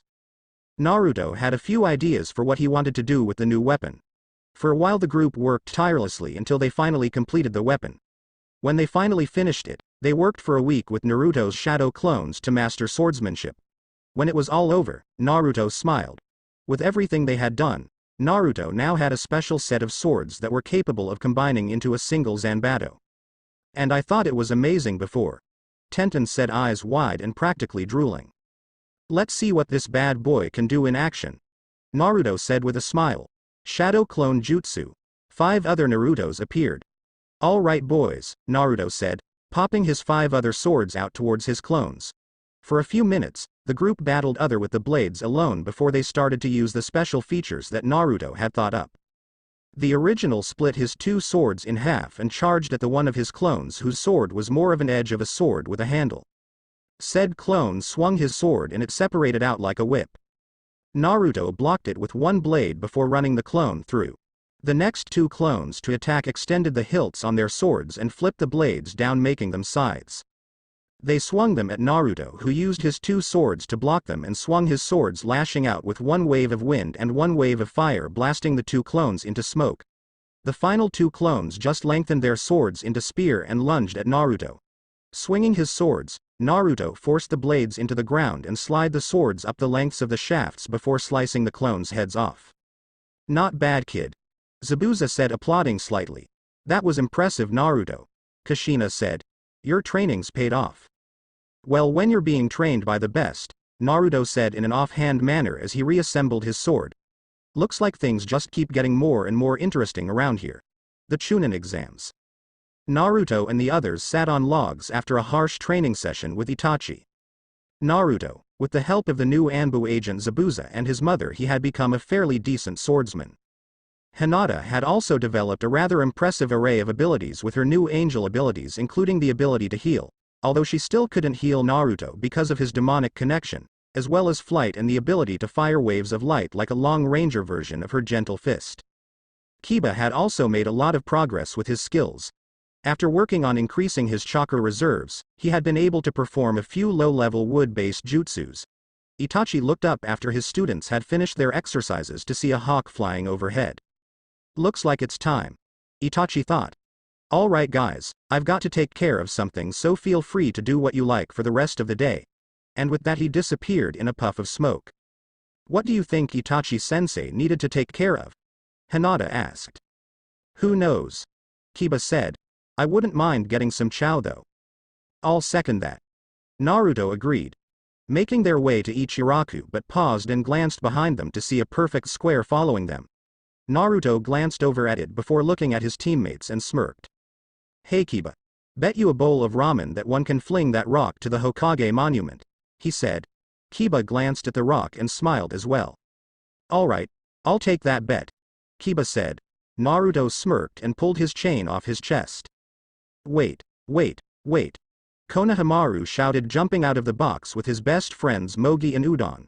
Naruto, Kiba, and Hinata burst into laughter at the trio. Word of advice, Konohamaru, rocks isn't perfect squares, Hinata offered. And what are you guys doing anyway? Naruto asked. I thought I told you to be a kid Konohamaru and I'd be you sensei, probably these two too. Mogi and Udon's eyes seemed to shine at the prospect of being Konohamaru's teammates and Naruto's students. Suddenly, Naruto felt a ripple of energy through his body making his stomach clench up. What the hell was that? Naruto asked his tenant. If I had to bet money, I would my little brother, Kyuubi said. Which one? You've got like 8 of them, Naruto demanded. 6 actually, I've got 2 sisters, Kyuubi said. Anyway, if I had to guess, I would say that it's my baby brother. Naruto looked up and around trying to find the source. His friends called after him but he didn't hear them. Kurama, can you sense anything? Naruto asked. I think I know, follow me, Kurama said taking the lead. Naruto followed his partner and rounded a corner only to bump into a ninja wearing a black suit and war paint on his face with a bundle on his back. Hey, you should watch where you're going you little bastard, the man said grabbing Naruto by the collar of his shirt. Look buddy, I get that I bumped into you and I'm sorry, but right now I've got some bigger fish to fry, Naruto said. Put the kid down Kankuro, said a woman's voice as Naruto's teammates appeared. But Temari, Kankuro said. I'd listen to her if I were you pal, Kiba said attaching his claws. It gave Naruto enough of a distraction to pull his head back and crack it against Kankuro's. The surprise and pain caused Kankuro to drop Naruto who drew his sei and placed one of them at Kankuro's neck. Temari tensed but soon felt a hand at her back. Don't even think about it, Hinata said. Kiba, think you can cover Makeup Boy for me? Naruto said. No problem, Kiba said, shifting into a feral state with Akamaru. Naruto sheathed his sei and pulled off his chain and started swinging it over his head. Listen up baby brother. This is your eldest speaking. Come out now and I won't wrap my chain around your neck and haul you out here, Naruto called out. After a moment of waiting Naruto threw his chain at the tree where it seemed to wrap around something. Get over here, he shouted and pulled on the chain and yanked down a red-haired kid with a gourd on his back. Now, before I let you go, you and your friends here are going to tell me what the hell a team of Suna ninjas are doing in our village. Ever hear the expression it's darkest at the base of the lighthouse? Temari asked. Kiba said. She means that sometimes foreigners will have a better idea about what's going on in the area than the locals, Hinata explained. And we see who the brains of the team are, Kankuro said, ignoring Kiba's growl. So we ask the question again, what the hell are you doing here? Naruto demanded. We're here for the Chunin exams, Temari stated. The Chunin exams? Naruto asked with a raised eyebrow. Guess that explains where Itachi-sensei went. Now then, Naruto pulled on his chain and looked right into Gaara's eye. Listen and listen well baby brother, Naruto's eyes shifted into Kyuubi's. At the sight of it, Gaara's eyes changed into yellow with star-like pupils. While you're in my town you are going to behave yourself. Because if you put so much as a toe out of line, Father and his opposite help you I will rip the two of apart and send you back to hell. At the end of the declaration his eyes changed back to normal and he loosened the chain and pulled it off Gaara and wrapped it around his body. Kiba, Hinata, let's get going. The two ninja and dog sat up and followed their teammate as he led them away. See you guys at the Chunin exam, Kiba called over his shoulder with a smirk. Naruto. Why did you keep calling him baby brother? Hinata asked. Because while I hold the 9 tails inside me, he's got the 1 tail, Naruto explained. His teammates' eyes widened and looked at each other. So you mean to tell me there's another rider in the village? Kiba asked. Maybe, Naruto said, which means stay inside when the sun goes down. Are you saying our souls are stained with innocent blood?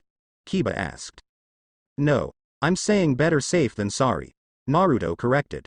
Naruto's right, the penance stare only works if there's innocent blood on a person's soul, but it doesn't stop Naruto from beating someone who is innocent to death, Hinata said. Are you guys going to go hunting for him tonight? Kiba asked. Naruto froze and looked back at his teammates. Ever since I became the rider, I've been patrolling the streets of Konoha. I'm not going to stop just because another rider's in town, Naruto said. Just be careful, Kiba said stopping in front of his family's compound. We're going to need your ass for the exams. Naruto smiled and bumped fists with him. Kiba left leaving Naruto and Hinata alone as they walked back to the Hyuga compound. So, how are things with the family? Naruto asked. Alright. Father and uncle are working to try to set things up for the change in the Hyuga clan, Hinata said.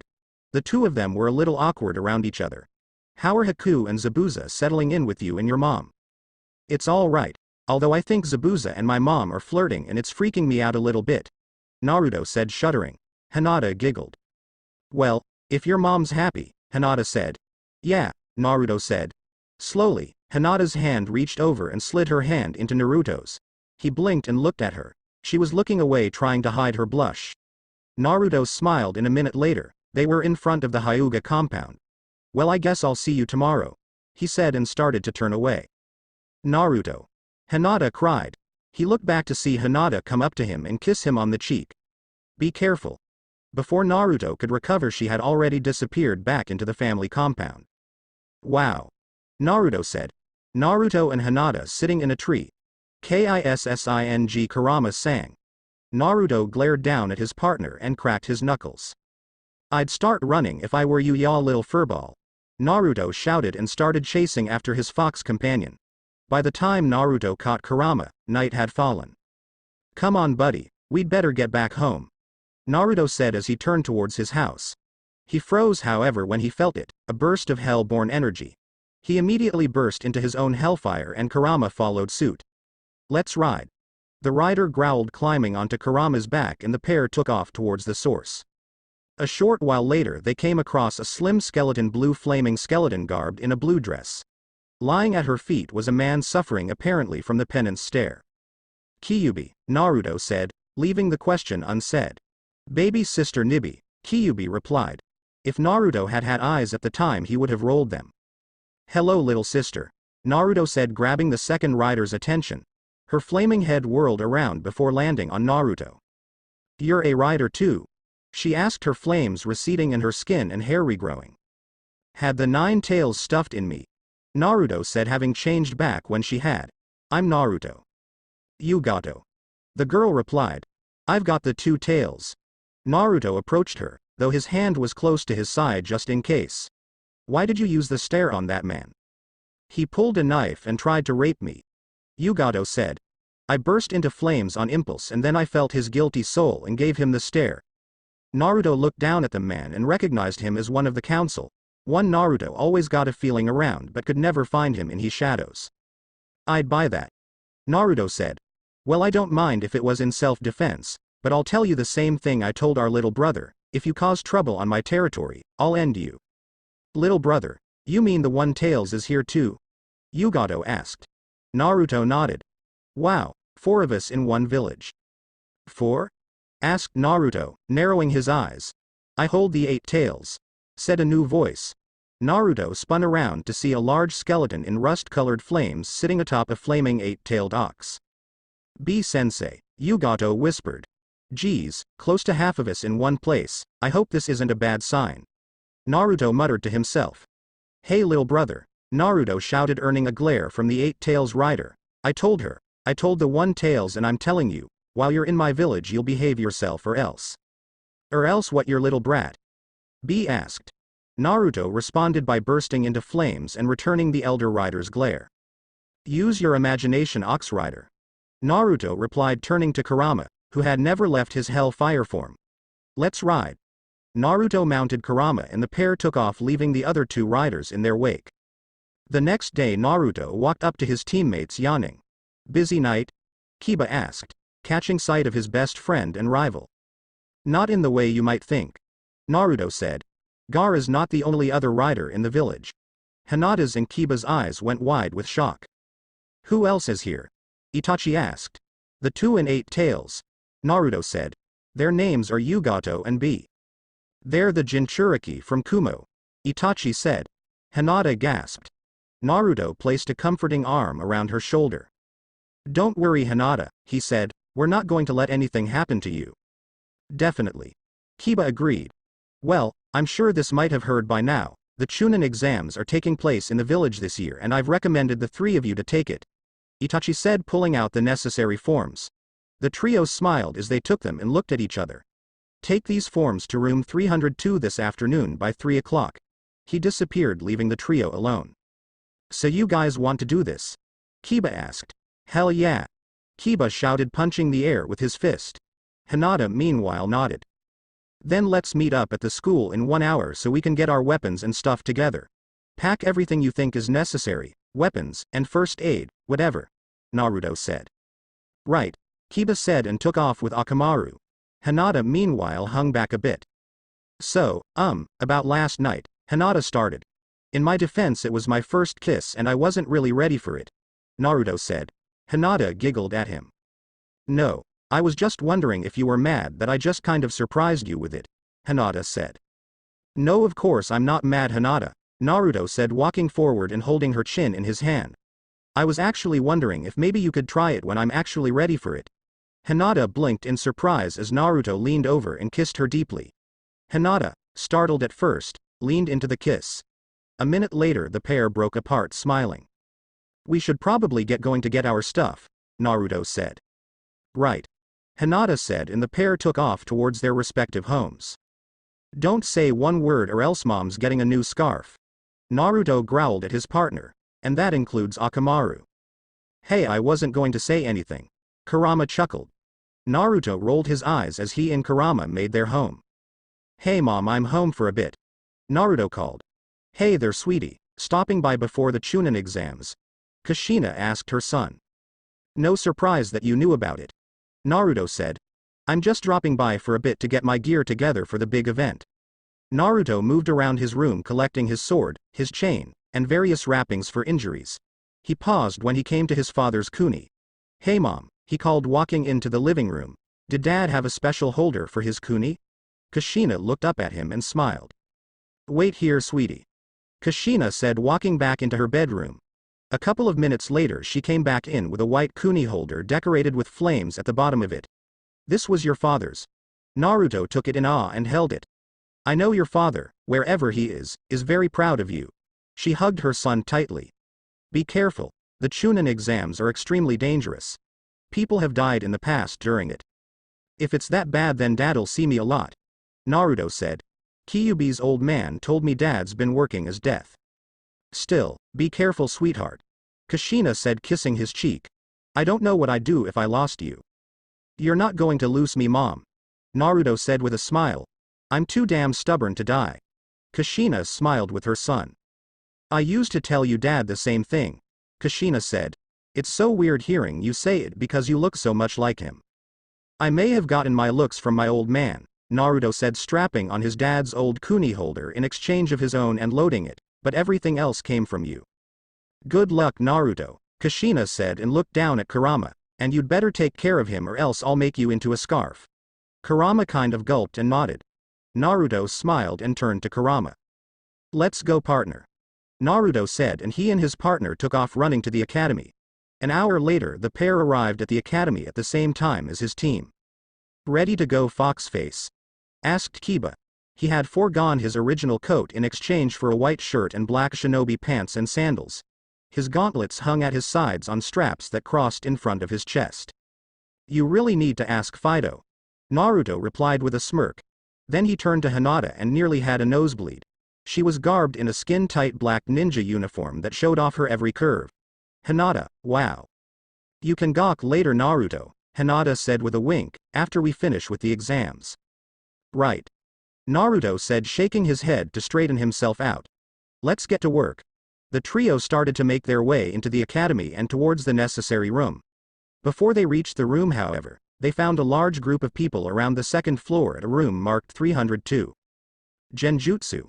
Asked Naruto, glancing at Hinata. Genjutsu, Hinata confirmed with a nod. Just keep on walking, Naruto said, leading his team past the room in the crowd. He thought he heard something behind them but didn't look back. When they walked in the room, they found Itachi-sensei waiting for them. I'm glad you all decided to take the exam, the Uchiha said with a smile. We're the avatars of the three kingdoms of heaven, hell, and earth, sensei, Naruto said with a smile. We don't back down from any challenge. Itachi smiled and stepped to the side to allow his students to enter the exam room. As soon as they crossed the threshold, every eye in the room snapped to them. With a nod from Naruto, the trio released some of their chakra and let it swirl around them. Naruto's was a great burning red, Hinata's a soft but shining yellow, and Kiba's was a dark brownish green. What are you guys looking at? Naruto growled. Everyone quickly looked away from the trio. Well, that was troublesome, said a lazy voice. Naruto and Kiba turned to find their old friends Shikamaru and Choji walking up to them with their teammate Ino. It's good to see you to Shadow Deer, Kiba said. How are the big butterfly and the mind boar? The second Ino Shika Cho trio groaned at the nicknames. How do you put up with him? Ino asked Naruto and Hinata. The avatars of heaven and hell just smiled at her. The same way you put up with Shikamaru and Choji, I'd assume, Naruto said. They're your friends. Ino nodded but then squealed and became a purple blur with a squeal of Sasuke. The 5 remaining genin groaned as Shikamaru and Choji went to retrieve their teammate. Looks like they're here too, Hinata said. I don't mind Shino as much as the others, Naruto muttered as the group proceeded to join their fellow rookies. Sakura was currently in another shouting match with Ino about Sasuke. Shino was standing with his hands in his pockets, and Sasuke looked a bit more ticked off than usual. By the look of him, he'd been in a fight too. Damn Uchiha. What happened to you? Kiba asked. Sasuke just growled in response, so everyone turned to a more reliable source of information, Shino. Sasuke foolishly challenged and lost to a fellow Konoha ninja named Rock Lee, Shino reported. Hey Hinata, isn't he on Neji's team? Naruto asked. Hinata nodded. Taijutsu specialist, insanely fast and strong, she reported. At that moment a leaf nin named Kabuto walked up and started lecturing the group on Chunin exam edict and started bragging about his information cards. Sasuke had demanded information on Naruto and Lee, while Naruto had instead requested information on Gaara and Yugato. After the information sale, a team from the New Sound Village attacked Kabuto. After the attack, there was a large cloud of smoke in from of the room. That's enough, you maggots, roared a voice. The Chunin exams start now. Thanks.